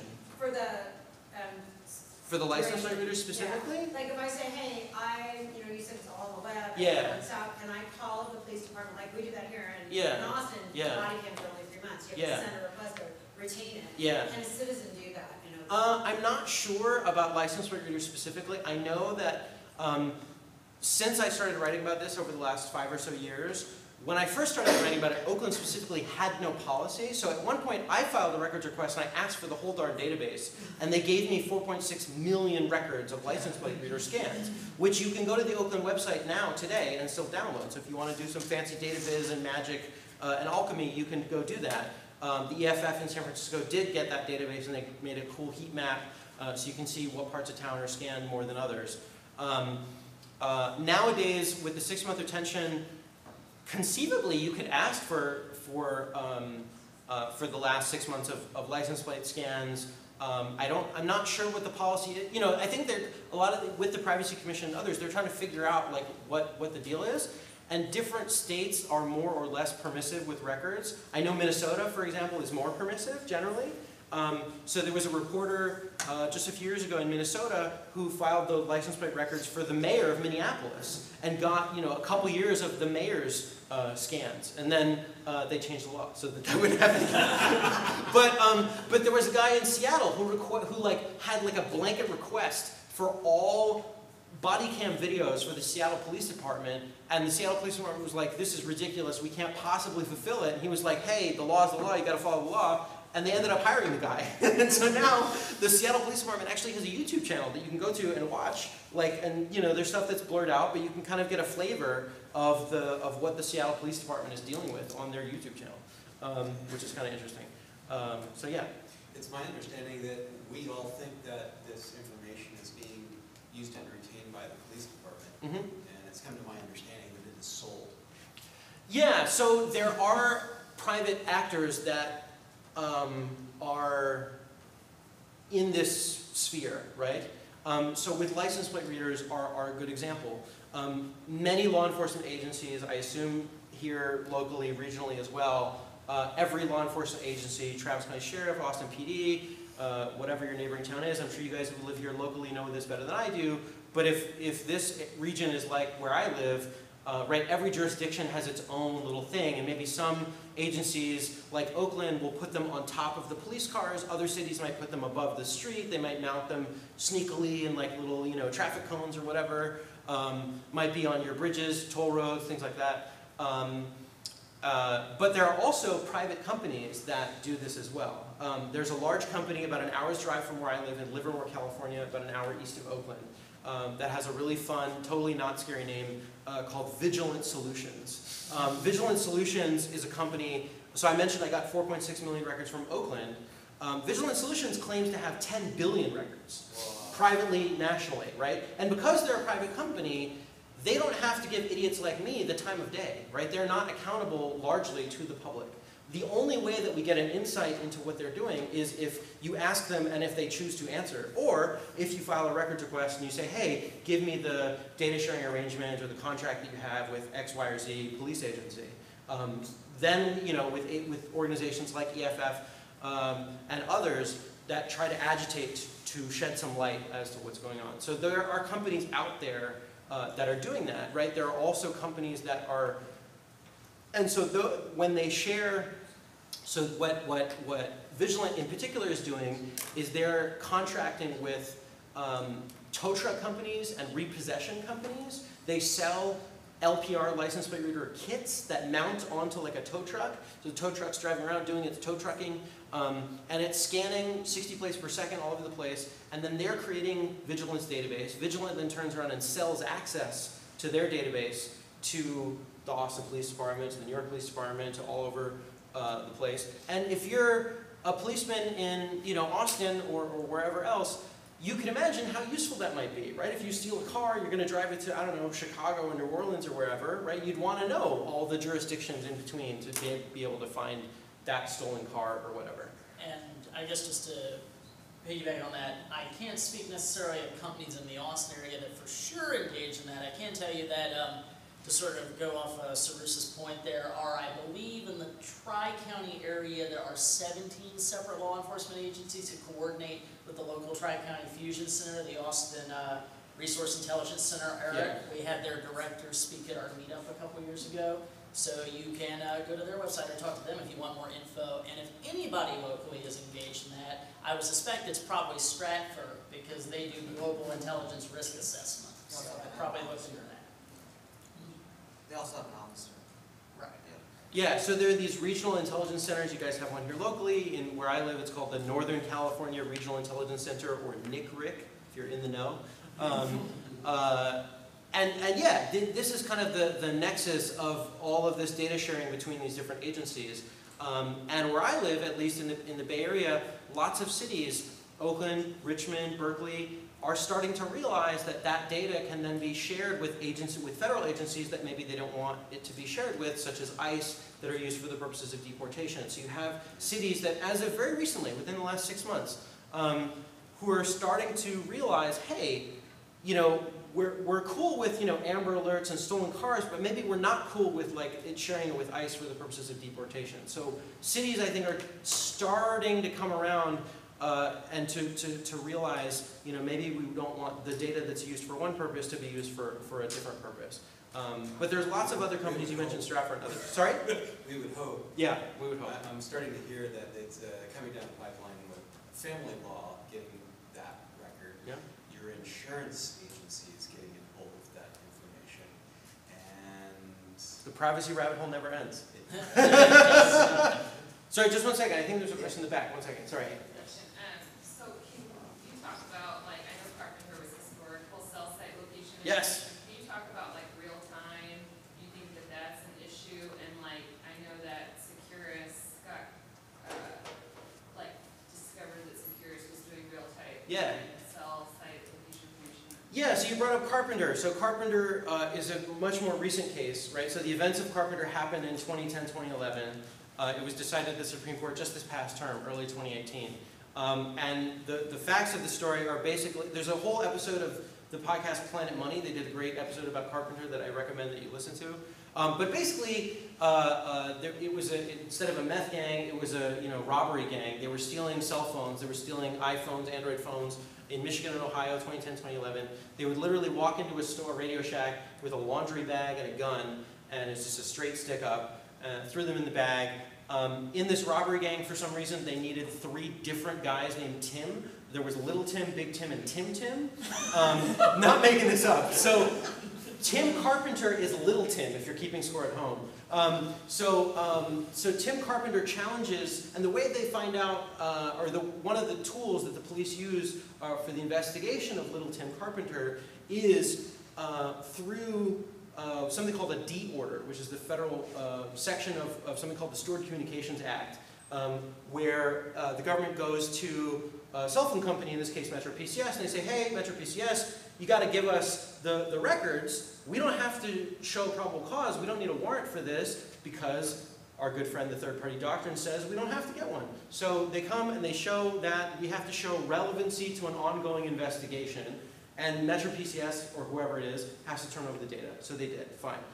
They give 127 days of Little Tim Carpenter's records. So again, like with Jones, Jones was 28 days with a physical GPS. This is 127 days of just getting the data, no trespass. So, and so the Supreme Court, again, was asked to answer the question, does that violate the Constitution? Is that a violation of the Fourth Amendment? Is that okay? Do you need a warrant to get 127 days of data? And the Supreme Court said, yes, you do. That is too invasive. You definitely need to get a warrant. So you mentioned, so that was for historical data, right? For what happened previously. You were talking about... Yeah, I wonder, do you think that real time is a violation of the Fourth Amendment? Like, have they touched... Yeah, so it's interesting because, so you mentioned Securus, right? So this company that was allowing companies to basically, so if you've ever, maybe because you all are privacy nerds, you've never actually done this, but like if you can like allow, right, if you turn on location services on your phone or your location, you can basically receive location data. You can expose your location data for the purposes of advertising or whatever. You want to discount at some burger joint or whatever. You can opt into that. There are also tools where, and so what Securus was doing is it effectively was an API call to allow your phone's location to be exposed, but it turned out that there were like 3 layers of companies that were selling that or making that available, and so it turned out that it was very easy for like prison officials to abuse that, basically. And so it was written about, I think it was in the New York Times and others, and I think that got shut down relatively quickly. But is exposing data in real time a violation? I would say yes, but I'm not a lawyer. But I think that, if I think you could argue that getting somebody's access to somebody's real-time location data without a warrant, if you're the government, is a violation, particularly under these newer cases like Carpenter, like Jones. There's another one that I didn't even get into called Riley versus California, which involves the searching of a cell phone when you get arrested. Both Jones and Riley, the Supreme Court said 9-0. Unconstitutional, no way. So the more recent cases, I think, would suggest and the most recent case, Carpenter, Chief Justice Roberts wrote the majority opinion there. I think you're starting now to have justices, and hopefully lower court judges as well, start to come around and start to think about these things in new ways. A story, if you guys read Ars Technica lately, you may have known, one of my favorite stories that I've written recently was a case involving a group of guys running drugs from Canada to Los Angeles in a truckload of frozen cheese danishes bound for a Starbucks in La Puente, California. And the police infiltrated this gang that had previously shipped nearly 200 kilos of cocaine in a particular truck. They knew the truck was going to come through. Again, they'd infiltrated the communications. They had an informant. So when the truck crossed the border at Port Huron, Michigan, that they thought was part of this drug trafficking conspiracy, an agent from the FBI based in Los Angeles, in discussion with agents from Homeland Security Investigations in Michigan, decided that they were going to put not 1 but 2 GPS trackers on the underside of this truck, one under the cab and one under the trailer. And I mentioned earlier, there are these some exceptions to the Fourth Amendment, like exigent circumstances. One of them is this border doctrine idea, right? That a normal search that does require a warrant does not apply when you're at the border. And the border, as you may know, isn't exactly where you think it is. The government claims that it exists 100 miles inland, which covers quite a lot of us. 2/3 of us, actually. 2/3 of us, actually. And so in this case, that I just wrote about very recently, and the events of it happened just a couple of months ago in Southern California, the government lawyers claimed that the border doctrine allowed them to install this GPS tracker at the border. They basically said the border doctrine trumps the Jones decision that I was just reading you from a moment ago. They said, it's no problem, it's the border. Not a big deal if they're driving from Michigan to Los Angeles. They're traveling basically across the entire country. It's fine. So long as it's under 48 hours. Why 48 hours? That's a magic number they seem to have made up. But the government claims that it has this authority. And just recently, even though when a federal judge in Riverside, California, very recently, said, no, nuh-uh, you can't do that. That's against the Constitution. The government then came back. They dropped the charges against these guys for drug trafficking and conspiracy. But then they said, this is our policy. This is what we believe. So HSI, Homeland Security Investigation, literally today, not literally today, but like as we speak, right, has said to a federal court, our policy is we think that it's okay for us to put GPS trackers at the border to track them in real time, to track their location for under 48 hours for regular cars and more than 48 hours if it's a commercial vehicle. Why? Just because.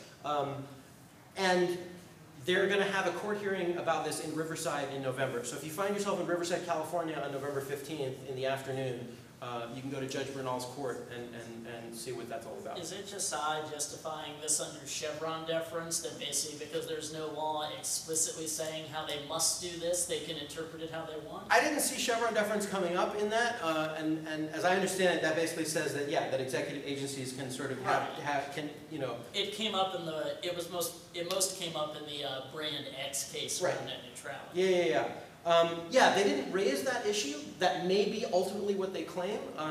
Their argument was outlined in a pretty short, like 2-page brief that some assistant director of HSI submitted to the court recently. And if you go look at Ars Technica, you can see I wrote a couple of stories about this. But every lawyer, every Fourth Amendment scholar that I've spoken to is like, well, hang on a second, Jones tells us that that shouldn't be right, that you shouldn't be able to track, without a warrant, you shouldn't be able to track somebody's movements for that, for 33 hours is the distance from Port Huron to LA. So yeah, it's hard, and this is all kind of evolving, and this all, this genealogical tree continues, and this rabbit hole never ends, and there are probably other metaphors I could come up with, but yeah, I don't know if that answers your question. Yeah, and gentleman in the blue. Yeah, so I'm just kind of going with off of the example of what was that company in Vigilant Solutions in Vigilant Livermore? Solutions? Yeah. Yeah. So here's a company that has this sort of monopoly on this kind of data, or say that they're dominant. They're pretty dominant in it, right? We are now entering an age where foreign powers, which have far less of a foundation in liberality, making, spying on us, basically, right? Like targeting not just government agencies, but providers of essential services, right? So it's not just that, a company is just a private company. They happen to be like one of maybe like 3 or 4 companies that have the capacity to do a certain thing. So therefore they are a target, and therefore they are part of a national security threat, arguably. So has this come into play? I don't know if you've studied this. I know we're talking about like, we're talking about border security and terrorism security, but we're getting to an era where the threats are not just from terrorist organizations, but nation states. Sure. That could be getting this information, and perhaps, say in the case of Russia, who probably wouldn't mind taking some of this data to find something to blackmail someone, right? And use that as like to weaponize it, basically. Has anyone been talking about that in the courts? Has that come up? I mean, it's hard because it's very hard, if not impossible, for American courts to regulate the activity of foreign actors, whether they're governments or companies. What's that? And attribution is next to impossible. Right, and attribution also for digital attacks is next to impossible, as you said a moment ago. Particularly because forensic signatures can be faked and spoofed, Yeah. just because, it's like this. It's hitting the evidence rules. Right. In a court, it's hard. In a court, it's really hard to do. Well, right, reasonable doubt, just because this looks like a Russian or North Korean signature, well, that's public knowledge and I can fake that signature. But I think that you raise a point, which is a good one, which is that as we start to accumulate, whether it's things like license plate scans or facial recognition scans, or even something as relatively non-technical, like you guys may remember the OPM hack, right? The Office of Personal Management that China was believed to have perpetrated a couple years ago, right? Where the Chinese government is believed to have stolen, I think it's literally millions of government employee, 50 million government employee files of, I think it's the SF-86 form, the clearance form that, if you work at numerous government agencies you have to fill out, that has all kinds of background information, all kinds of materials about you, Bank account numbers. Right. You're obviously much more well-versed than I am. You can imagine what a treasure trove that would be for somebody like China, like Russia, like anybody else to have, Right. But I think that's a different kind of threat that we also, I think, should be worried about. That's not something that I deal with as much in my book. My book is primarily focused on sort of domestic law enforcement and American law, but you're right to raise it. I mean, I think it's a solid point.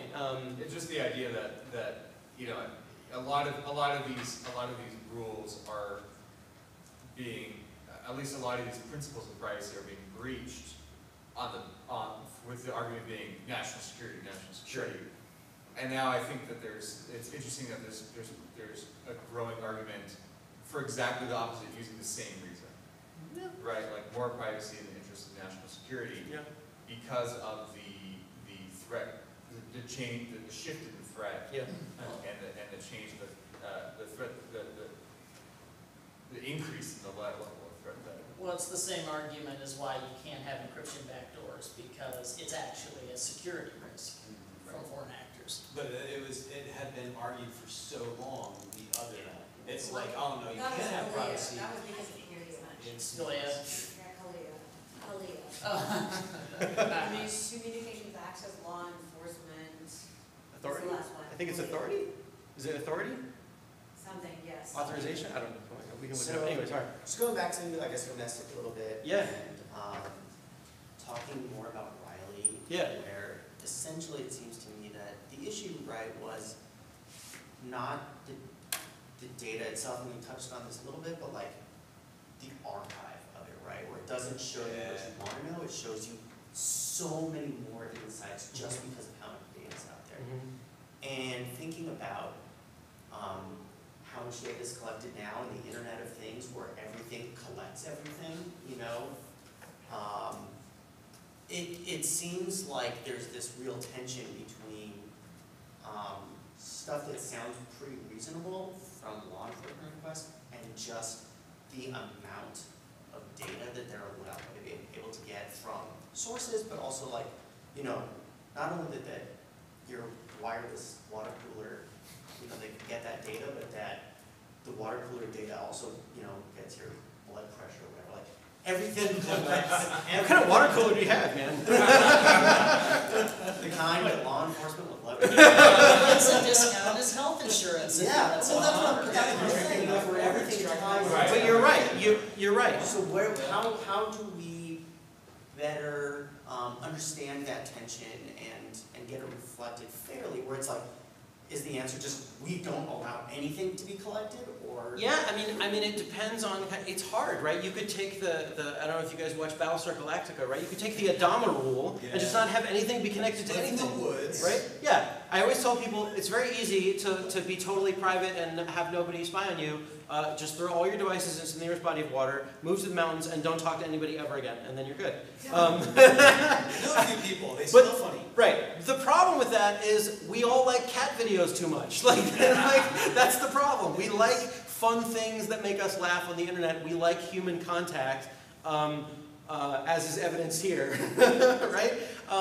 So it's hard, and companies are hopefully, as we have more and more, you know, data breaches, and you have instances where, right, so a lot of people have Alexas and these kind of smart speaker type devices. You have instances where police are like, hey, this thing collects data, this thing records sound, I want to get at that. There was a murder case you guys may have heard about in Arkansas where the police wanted to get the Alexa data that was present at the scene of a murder.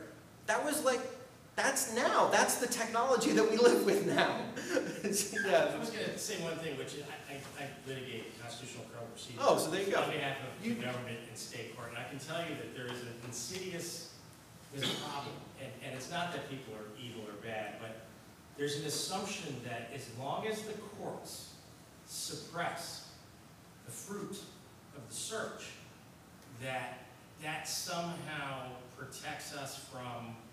That's the remedy. They look at the remedial aspect of this and they decide that the risk is less because you can't use it in a way, and there is something dark about that. Yeah. And it's dangerous. That's important that's a remedy. And the courts, I think, jealously guard that remedy, and that's good. And the federal judges I deal with tend to be, they're like Roberts in this opinion. They're kind of getting it. Yeah. But that doesn't answer the question. Yeah. because there's so much more data that I can access if I'm the government that I never intend to utilize in a courtroom, and for which that remedy is not really valid. And I'm that's, still waiting for dark web data to show up in a court case. yeah, well, that's the thing, is that Because they don't. it's hard to bring this There's a stuff couple, in. there's a couple. Courts will exclude it if there's any sense that there's cheating, Right. especially after Carpenter. Carpenter has this brilliant sort of view of the sheer absolute, control of my position. Right. You collect all of that, that's not appropriate, but you can still do that. One, it's funny, so Just not You just can't use admitting it to in a court. right, well, and I'll get to the other question in a second. As you're describing this, to me that makes me think of, so in the wake of cats, you guys probably well know, that's where we get the federal wiretap law, is in the wake of the cats That's case, exactly. right? Which And is very hard to get a wiretap, you're correct. it's hard to get a wiretap, and so we get this federal wiretap law. Prior to that, they wiretapped all day long, and they didn't admit it in court. There were no rules. I think they just, the DOJ had like a standing rule. I don't know if it was a They statute. still wiretap all day long. They only get a wiretap rule if they want to. If they want to use it in a I know case. It's hard, but yes. Right, Yes. there are. Not being facetious, but it's more. I gotcha. I mean, one could argue that your ISP is a 24/7 wiretap, actually. Even if you assume good faith on the part of the government, Sure. and without it, it's fine. It's just the process is often thought of in terms of constitutional procedure, which is what courts do, and Totally. not in terms of the Totally. capacity to Yeah. access resources. This gentleman over here. Yeah, so I'd say societally, our expectations reasonable expectations of privacy are down. Mm-hmm. Is that had the same sort of effect legally, or is that not reflected?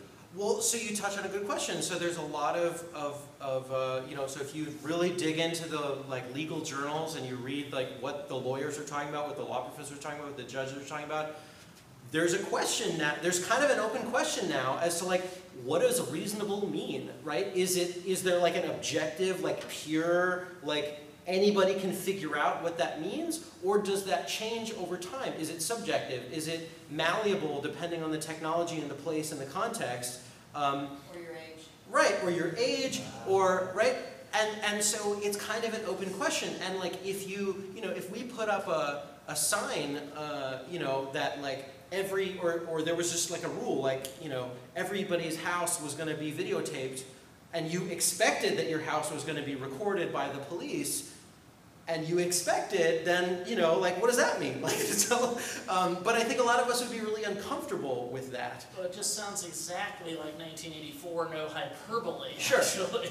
Sure, and it's interesting because, I lived for a couple of years in Germany from 2010 to 2012, and one of the things I took away from that experience which sent me down this never-ending privacy rabbit hole, was that in America, I think the default majority position is we're skeptical of government power and we're more accepting generally of private power.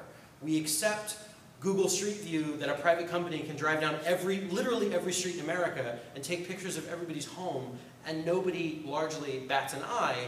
But when the NSA does stuff, when your county sheriff is flying drones, people flip out, right? And in Germany and in Europe, it's kind of the opposite, right? People there are pretty accepting of government power and less accepting, generally speaking, of private companies. And I know this because when I arrived in Germany in 2010, in the spring of 2010, Google Street View was very new. And a lot of German politicians flipped out when a weird foreign company was driving weird cars with funny cameras on the top, taking pictures of everybody's homes. And they made a big stink about it, and Google ultimately decided that they didn't want to deal with the German privacy community and stopped updating Google Street View data. In America, I think it's updated in most places once or twice a year. I think we'd still have a problem if Huawei decided to do the same thing here. Exactly. Maybe it's because it's a domestic company, we trust a little more than we trust Huawei, I don't know.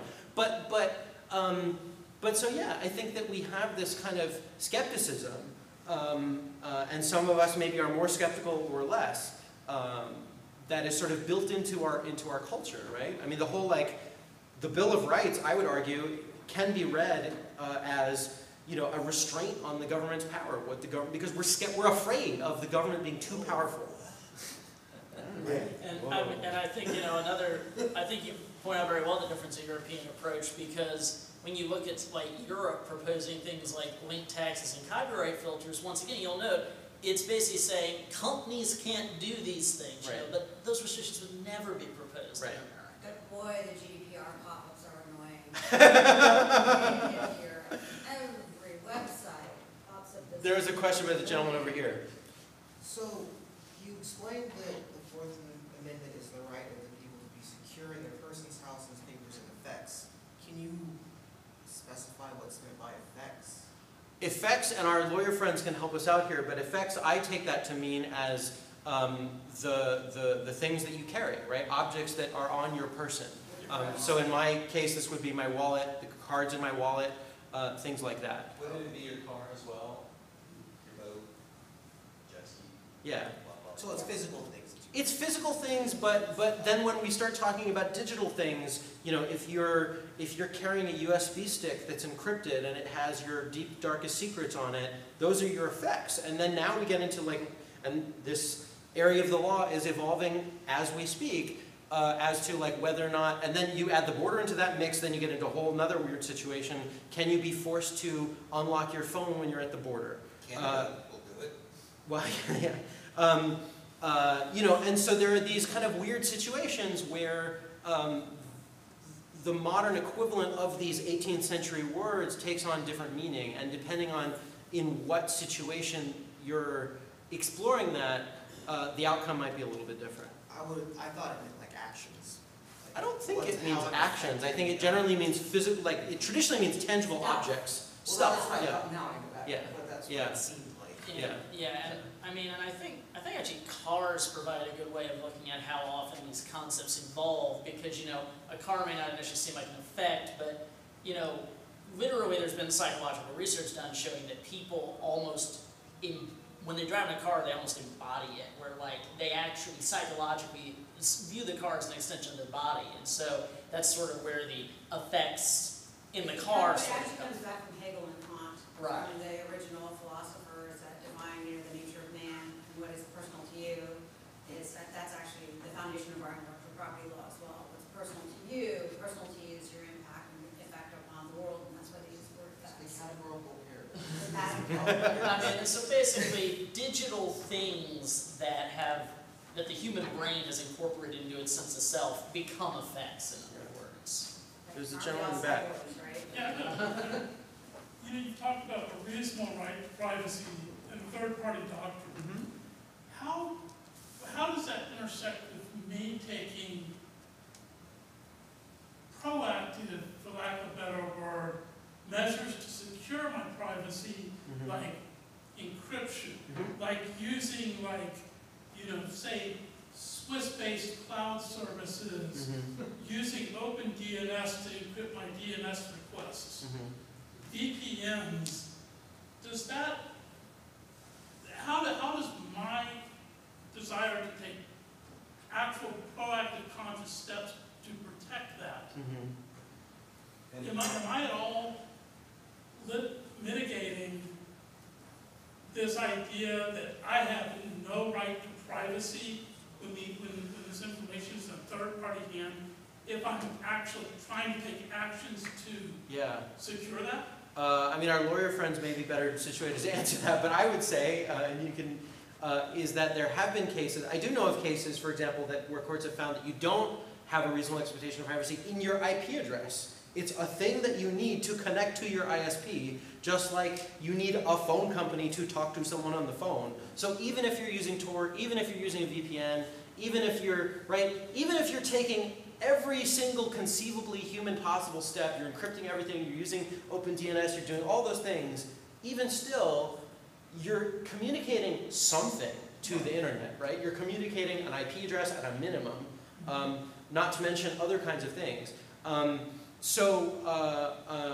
know this often this has come up in, there have been cases that I've written about for ours that sadly involve child pornography, right? And people who are using Tor hidden websites to access child pornography, and the government has used what is often described as malware.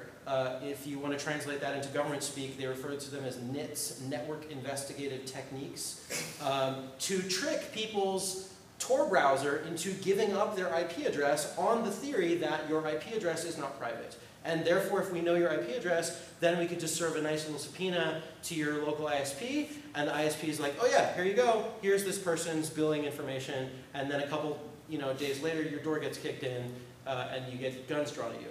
I assume that's how it works. I mean, I think that you might say, I mean, I think that you're certainly allowed to use all of those tools that you mentioned. You're certainly allowed to encrypt your data. You're certainly allowed to use Signal and VPNs and whatever else you want to use. But it's not bulletproof. It's not, even if you're using a Swiss-based cloud storage or whatever. I guess my question is more not, is there any sense that trying to be proactive Changes what a reasonable expectation. changes what a reasonable Well, expectation? basically, does it defeat? Like all these things, I use all these privacy things. Does that put me in the crosshairs of being a suspicious person now? No. Just for having all these things, just for using a No, VPN because all the the law time for my enforcement's router. too busy. Well, I think maybe a decade ago the answer might have been yes, but encryption's become very ubiquitous now, so you don't stick out You as don't even much. stick out, you wouldn't even show up on a Palantir anomaly detection. Yeah, I think, well, one thing that I think both of But you. that is an interesting question, but that's back to the point is reasonable expectation subjective or objective, Right. right? Well, right, and I think the government's response to that, and I agree with it, which is, if that's the case, then I can lower the expectation by appealing to people that are dumb with their information. And so that's how you might counter it. And so it's ultimately a legal question. I think it should raise the expectation, but that argument can be used. Well, right, I think the idea is like, does it somehow subvert third-party doctrine of, oh, I actually did have a reasonable expectation of privacy because I encrypted all of it, even though I gave it to a third party. So That's a great question. We may head that way now. I don't think it does much. I think reasonable is objective. And, I But it guess should. one thing I kind of want to springboard off of is like, you mentioned the example of, trying to get from Tor the IP addresses for like child pornography cases. And then I also think, when you talk about sort of the Baltimore case with that really reprehensible dude terrifying that one with the calls, I almost wonder, a lot of these decisions the Supreme Court comes to often almost feel very arbitrary, like they come up with a new thing that they just come up with that case. Sometimes even that seems a blatant contradiction of their opinions in a prior case. And I always wonder, have you, in studying this, noticed, is there a trend to, they decide the law means what it needs to mean so that somebody we all hate, like that creep in Baltimore, or child pornographers, we can prosecute them and we didn't break the law to violate their privacy? I mean, there's kind of an old joke, that, the law is whatever 5 people in the Supreme Court says that it is, which isn't really a joke because it's true, or maybe it's funny because it's true, I don't know. So, the Supreme Court in Carpenter, right, the Supreme Court had the option of overturning the third-party doctrine. They did not. If you actually read the decision, they specifically saying, we're not overturning a third-party doctrine, you're stuck with it. We're just carving out an exception for location data, basically. Yeah, basically.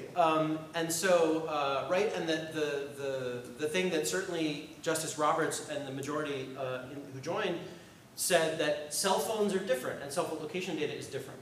And that with Jones and Riley, that your phone contains so much in the Riley case, right? So this case involved, and I also read about Riley in the book, that case involved a guy in San Diego who's a suspected gang member who gets arrested, and the police search him, they search his effects, they pull out his phone, they end up taking him down to the station and they search through it. They didn't have a warrant to do that. The law didn't require them to have a warrant at the time.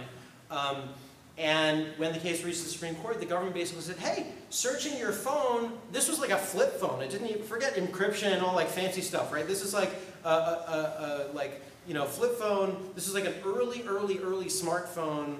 I think it was like a Samsung. It wasn't even Android. It was like this like proto, like long forgotten OS. And actually, fun fact, I think it was a Samsung NPH 300 or something like that. Anyway, the lawyer who the Stanford law professor Jeff Fisher, who represented Riley at the Supreme Court keeps that phone in his office in Stanford Law School. I've seen it. Not the actual one, but the same model, so you can play with it if you go visit him. But the government said that searching your phone, and so in that case they were searching his photos and his videos and stuff, and they said searching his phone is just like searching your wallet, searching your pockets, right? It's no different like when you get a pat down by the police. And Chief Justice Roberts, in this great line in that opinion, in the Riley opinion, said, basically, to make that comparison is like saying that a ride on horseback is like a flight to the moon, right? Like, they both get you from place to place, but they're obviously totally, totally different, is the point. And saying, you government, your theory about this is wrong. So, sorry. Anyway. We are almost out of time, so I'm going to say maybe one more question so we give anybody who wants to buy a book time to do it, anybody Gentleman who right wants here. to get a signature time to do it. Yeah, this is just more a general question about your reporting. Yeah, and whatnot. please. Have you ever been, have any law enforcement agencies or any third party ever tried to like intimidate you out of? To intimidate me? Out No. of reporting something? That hasn't been my experience. So I've been, so this book came out in May, and I've been lucky enough to get to speak to groups like you, to law schools, to various places. Not too long ago, just a few weeks ago, I was at the University of Kentucky in Lexington, just outside Louisville. And I was there with a friend of mine who had also written a book, also about law enforcement, not about like privacy, it was about like a marijuana bust in Kentucky from the 80s. And while I was talking to somebody after, a guy came up to my friend Jim and said, hey, are you Jim Higdon? And he's like, yeah. And he's like, oh, I really like the book. His book's called The Cornbread Mafia. You should read it. It's about a marijuana bust. And he's like, oh, I liked your book. And he's like, oh, thanks. He's like, what do you do? And he said, I'm with the FBI Louisville. And my friend Jim told me this as we were driving back later on. I didn't even know. The guy didn't talk to me there. So apparently, there was an FBI Louisville agent at my talk at the University of Kentucky. He didn't introduce himself. I didn't, maybe he was recording me. I don't think so, but maybe, who knows, right? Again, not a search, not a First Amendment implication. It was open to the public, so that's fine. If the FBI wants to come listen to my talks, that's cool. They're open to the public. So yeah, but I haven't been, as far as I know, intimidated in any way. I have interviewed law enforcement, federal and local law enforcement about these kinds of issues, and because I genuinely want to hear what they have to say. And it's frustrating a lot of times as a journalist, and I think this is a common experience amongst other journalists too, is that often, not always, but often law enforcement doesn't communicate very clearly with the public, in my experience. A lot of times you ask for a question like, how many drones do you have? And they either won't answer, or they'll say they'll give you something that's kind of nonsensical and bland, they'll say we obey all the laws, and you're like, okay, but how many drones do you have? And then you have to file a records request, and then you have to rope in your lawyer friends at EFF or wherever to help you figure it out. What should be, in my view, a pretty basic question, do you have a policy for this? Can we see it, right? This border thing with, I'm mentioning the guys with the cheese danishes and the border, drug trafficking thing. I currently have a FOIA, a federal, Freedom of Information Act request with Homeland Security Investigations, because I want to know, show me the legal memo that your smart lawyers at DOJ, at HSI have drafted, because surely somebody has written one that says, here's why we think what we're doing is legal and okay. I want to see that memo. And they have written back and they're like, oh, well, it's law enforcement sensitive, so sorry, you got to file a FOIA. I was like, okay. So I filed a FOIA, but that's going to take months, maybe years, and I may not even get anywhere. So I've never felt intimidation in terms of a big scary dude that's going to beat me up in a back alley, but I've been bureaucratically intimidated, if that makes sense. Because a lot of times it's been frustrating to get straight answers from these agencies. So yeah, I don't know if that answers your question. No, definitely, thank you. Can you give away any more from your book? You have some advice. Advice from the book? Yeah. Yeah, so the thing that I always tell people is, and you guys are involved in some way with EFF Austin, I would say start at home. Find out what your local law enforcement agency has. If you don't know how many drones your police department has, file a records request. Ask EFF Austin to do it. Rope in the folks in San Francisco. Rope in ACLU Texas or whatever other privacy activist groups that you have here that I probably don't even know about. You know, hang out with your friendly lawyers in the back, right? Like, we're all friends, we're all in this together, and we're all trying to figure this out. And honestly, like, I would say that is an easy place to start, is to just get the basics of what do you have, how does it work, how do you use it, what's your policies, who are you buying stuff from, can I see the contract, can I see the memos, can I see the invoices, can I, you know, all that stuff, right? And because FOIA is notoriously long and inefficient and sometimes might take years to get a result, I don't know how your public records are in Texas, but you might have better luck. Like they might, in my experience, local agencies are often more responsive than federal agencies. So you might actually get results. They might come on a DVD and you have to like find your DVD player, but like you got something, right? You got like 500 pages on a PDF or something that they put on one DVD for some reason. That's been my experience. And I would just say, springboarding on that, EFF Austin, we are a volunteer community-run organization. We do what the board and the people who follow us and come to our events want to do, because nobody's getting paid. We're doing this because we think it's important, it's labor of love. So if finding out that records information on law enforcement, like how many drones they own, if that's like important to you, you can be the person to do it. Like we'll gladly publish and disseminate the findings of your research, but literally there's nothing stopping you from calling them up and doing that in our name. And you don't have to be a journalist or a lawyer or have any superpowers to file records requests. Seriously, go with me. I would love it if you wanted to. I need minions. And I bet you, too busy. and I would bet you also there are friendly journalists. I have a colleague from Ars Technica who's hosting me tonight here in Austin. There are lots of reporters that would want to hear if you have results of filing those records requests. They would want to, and EFF in San Francisco, I can tell you, is very successful at saying, we filed this records request, here's what we found out, and we're telling you reporters that are interested in this to share this with a wider audience. So I would bet you that there are lots of reporters, activists, lawyers that would want to know about these things. And one of the nice things with EFF Austin is we know those people. So if you're like, I found this thing, but I don't know who to talk to, come to us. Excellent. There you go. All right. Well, anyway, thank you. Thank you for spending some time with us. Thank you. Book people in the back. Books are for sale. Yes, I'm buy hanging out books. until they kick me out. So. Well, they'll kick us out 9-ish, so get your book and get your signature ASAP. And everyone, when we are kicked out, we're going to go over to Firehouse and chat and drink for a little bit. So anybody wants to join us, join us. Cool. This is past my bedtime Hey. already. Hi, I wish you taught my way more interesting. What kind of law do you do? Good for you. What in what capacity? GDPR mostly. Really? Okay, we should talk because I would love to know. What. California's gonna get one. You think so? It's already considered. No, I know, but I'm just like, do you think it's going to be as effective as? They'll probably No, it'll be litigated more and all that sort of stuff. Tell me your name. I'm sure it's C-H-A-R-I-S. C-H. I'm going to ask you one question. I'm trying to figure out what day it is. It's the 9th. Yeah. 2 for you, I assume. C-H. A-R-I-S.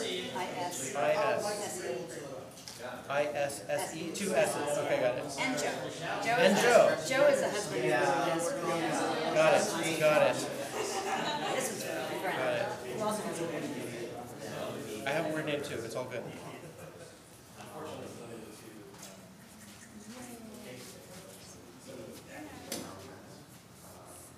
Yeah, I'm actually talking about latest DPO stuff at the end of the month. Will you send me an email or a tweet or Sure. something? I don't tweet, but I Or whatever? I email. Okay. My email address is very easy to find.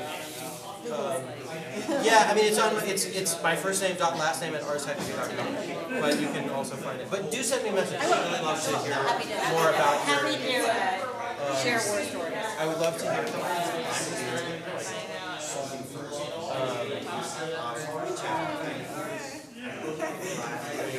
This one's from my friend. His name is spelled Ranjini. Or not Ranjini. It's R-A-N. R-A-N. J-I-N-I. J-I-N. love this. She an attorney? She's an investment banker. Oh, okay. But she's so pissed about public records. Like, I don't want my, she actually made me create an LLC by her house. So She's one of those. Yeah, that's all. She's like, well, Dick Cheney can do it, I can do it. It's like, oh, it's the FBI. Thank you. Thanks for Thanks so coming much. out.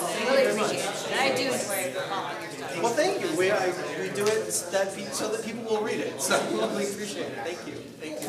How you doing? What's going on? I'm Ethan. Ethan, how you doing, Ethan? Good, good. I really appreciate your work. I do a lot of similar things actually. Is this for you? This is for me. Cool. I actually work, I don't know, you may have heard of it, but I work on the site Mormon.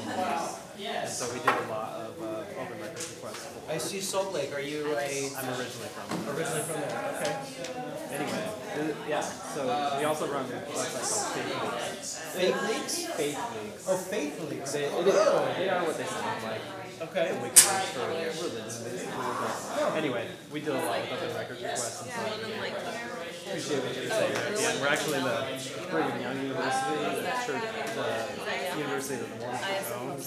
We're actually doing a lot over an open records request. Wait, I thought Brigham Young was a private university. It is, yeah. So how are they responsive to records requests? They're police departments. And that's exactly the argument that they're using against us, that they're a privately funded police department. That their police department doesn't have to tell you anything. Yeah, and it's Is that legit?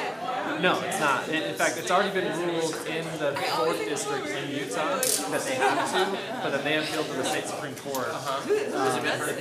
No, the date. No, they're gonna grant it. They're gonna hear it. Date is yet to be set, but it's us and the Salt Lake Tribune. Oh, cool. And, will you keep me apprised of that? Yeah, definitely. Yeah. That sounds really interesting. Yeah. That's awesome, man. Cool. Yeah. So anyway, thank you so much. I've been following you for a while. Thank you, man. I appreciate that. Not really, but like, Thanks. Come hang out and have a beer with us after. Yeah, definitely. Hi. Hey, what's going on? I'm Zoe. We Zoe. spoke about like the San Antonio criminal defense lawyers thing, and this didn't work out, but I wanted to come up here. Thank you Yeah. for driving up all this way. Yeah, of course. And I think that like the guy basically like has these 2 Texas Court of Criminal Appeals judges who are going to speak in October, I guess. But now I don't believe it's actually going to happen. But maybe it still will. But I'm just like, they're boring, and they're gonna say the same old BS that I've heard. Well, them one of say the judges that just got off the bench that you probably know from Southern Texas is Stephen Smith. He was a federal magistrate. He's like really big on. So he's now like a fellow at Stanford or something. So he like he can talk now. So dude, such a baller. Yeah. ZOE, right? ZOE, yeah. Yeah, he's a baller, and actually, so have you've probably heard about all those playpen cases? Oh yeah. So I wrote I just graduated from St. Mary's Law School, and so I wrote my journal article about all the playpen cases. I don't know if you're interested at all, but I definitely interested. Playpen is a little bit in this book.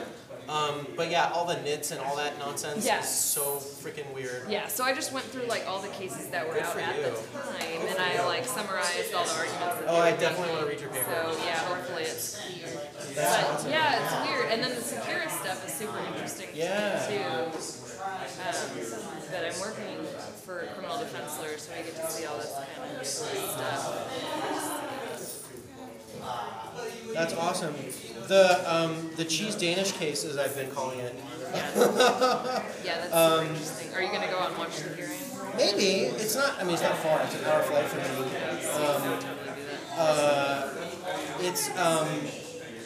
That I found out about from a criminal defense lawyer.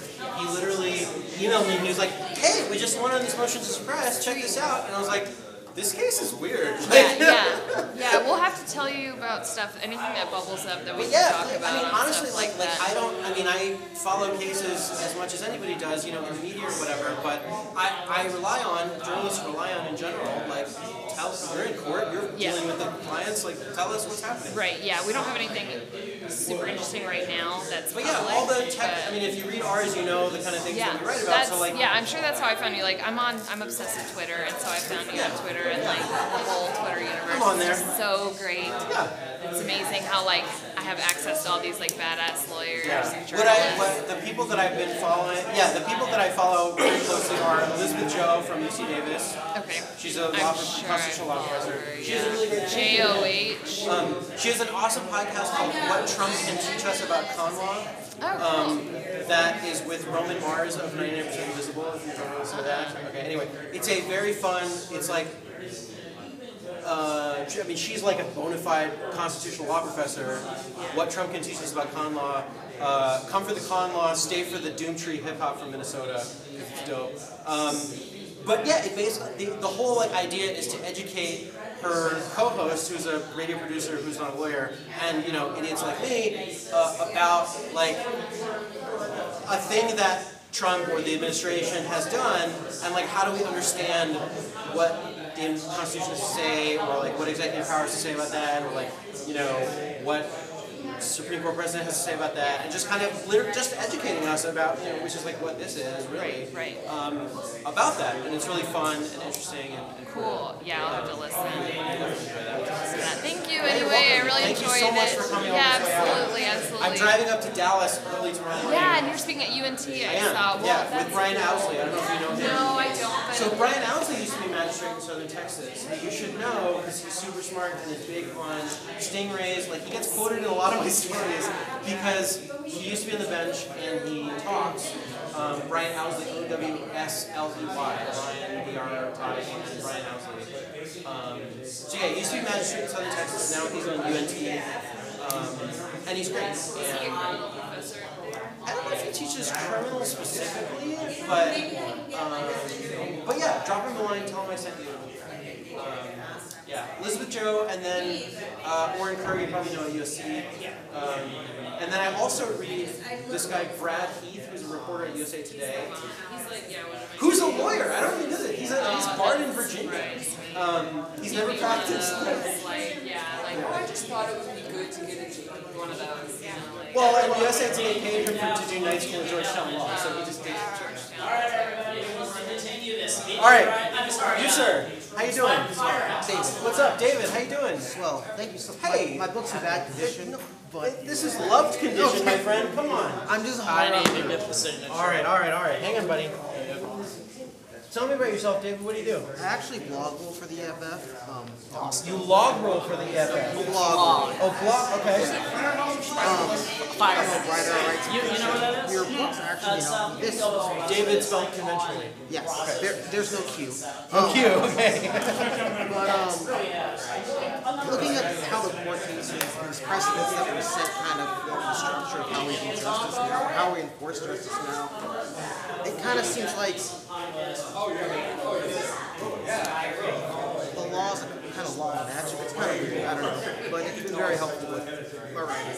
Yeah. Here's well with Eli Frazier's The Filter Bubble Effect. Wait, I'm sorry. I can't hear you. Eli Frazier's The Filter Bubble Effect. Yeah, I'm familiar with it. Yeah. That works in tandem with your work here as well. It's very uncanny. What were you doing? How was it? But I could go on. It was beautiful. I don't want to get out of here, Absolutely so. beautiful. No, I mean, weather maybe I didn't so follow. nice What were you in saying the about the I mean, filter my bubble and attitude, the I've been law? there a number of Well, times, the I way haven't that lived he there for a couple of explains months, and my the attitude is like, that, it's a wonderful city to visit. code I'm not is trying to law. want to deal with the stress of You're living seeing there how and code making is rent. employed It was within stressful the law. enough those few Yeah. months I That lived there, kinda and that- while the rent that market was contrast bad, between it how hadn't they're- gotten to like Yeah, it have is you now. read Just Larry completely Lessig out. on these issues Where as I well? grew I up, have not, Larry It's Lessig. Lessig, ridiculously L-E-S-S-I-G. You know, just on the north side of the Golden Gate Bridge. Is Oh, Marin County. Kevin? Is this for you? Yes, that's for me. Larry Lessig is a Harvard law professor and has written a lot about these I know issues Mr. Hess's for work. 25 years. But he's written very much on what you're talking about in the sense that, like, code is law, law is code, code is speech, speech is code. Like, all of those things are Is he the the one same that thing. did that article on something about like the way he talked about how bridges were constructed or some sort of road was constructed? I'm not so- familiar oh, with that. Never mind. I mean, Lessig, he also very prominently was one of Aaron Schwartz's main mentors. He Oh, wow. he viewed Aaron almost as a surrogate son. He was really broken up when Aaron was eventually driven to take his life.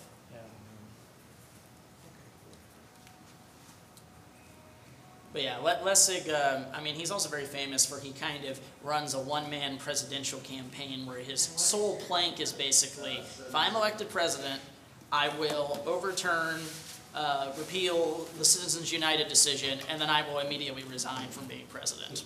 Yeah.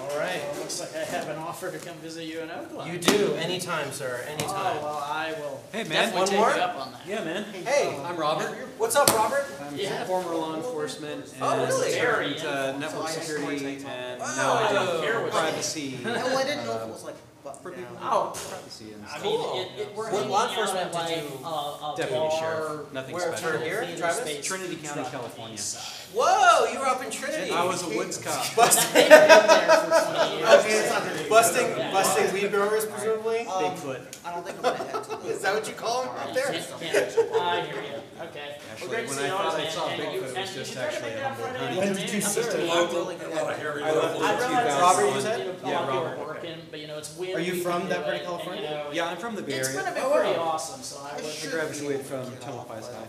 Awesome. So my You're brother a lives Marine over County in- kid. Yeah, my I brother gotcha. lives in Hayward, my I dad lives gotcha. in Novato, and There my you go. mom lives in Man, Liverpool. no. You know. So, Right. and I live in Austin. Yay.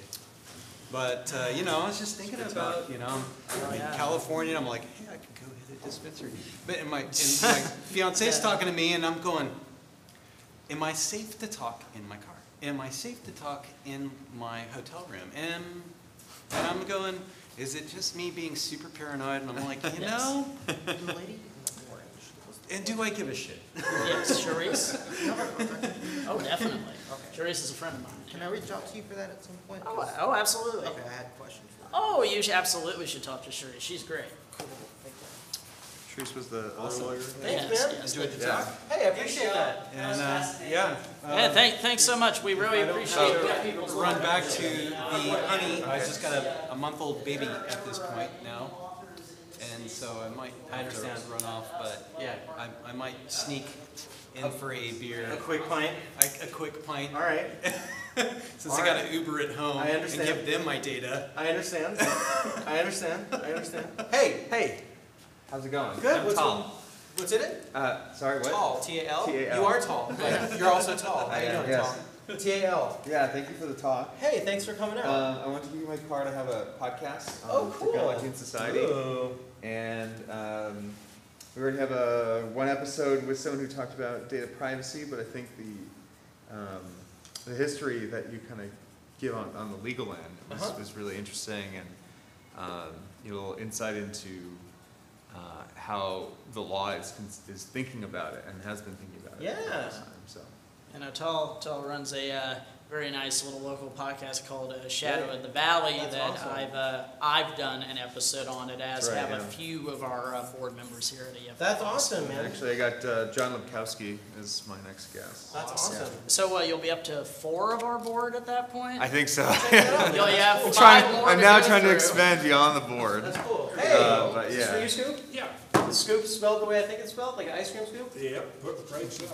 You're going to Were be you able a to go journalist? over to Fire Are Star? you? Yeah. Great, great. Still am, and worked in the Bay Area and. You gonna be able to join us at Fire House? Yeah, let's do it, man. All right, cool. I'm just going to see if hopefully Cirrus can join us. Yeah, I'll be there. So there was a case recently where a woman was wearing a Fitbit, Wow. and I think it was either her father or father-in-law years in the Bay Area. That's murdered great. her while Are you from here? wearing the while she was wearing the Fitbit, This and then area Sure. staged it so it looked like a suicide. Oh, I heard about this. And Yeah. the police took her Fitbit data and found that there was a spike right at the time of her murder. And Like as if were she'd able been to running or figure- violently struggling. Yeah, and we're able to figure out that it was a murder and not a suicide. Damn. I mean, you know, that's the thing that makes all this stuff tricky. Like, you know, it's sort of like, as I alluded to in my question, it's like, sometimes it's like, these people are guilty and we want to catch them, Really you know? appreciate your, It can be difficult. You guys read So Data this is in gonna go Life, on the right? Bruce website, or Schreiner's where's it Data gonna in go? Life. I'm not ready. You gotta read that book, because at the end, you know. Wait, don't say that one more time? This is that one. Plutopia, PLU. Plutopia? Hey Josh. I was like, I forgot this, I was Like like, I Pluto? refuse to Yeah, be curious for Are you things. going to the, Okay. So it's gonna be there. there's at Yeah. least Yeah. those two are. Thinking about them. We have to exit, guys. Being somebody who's sorry,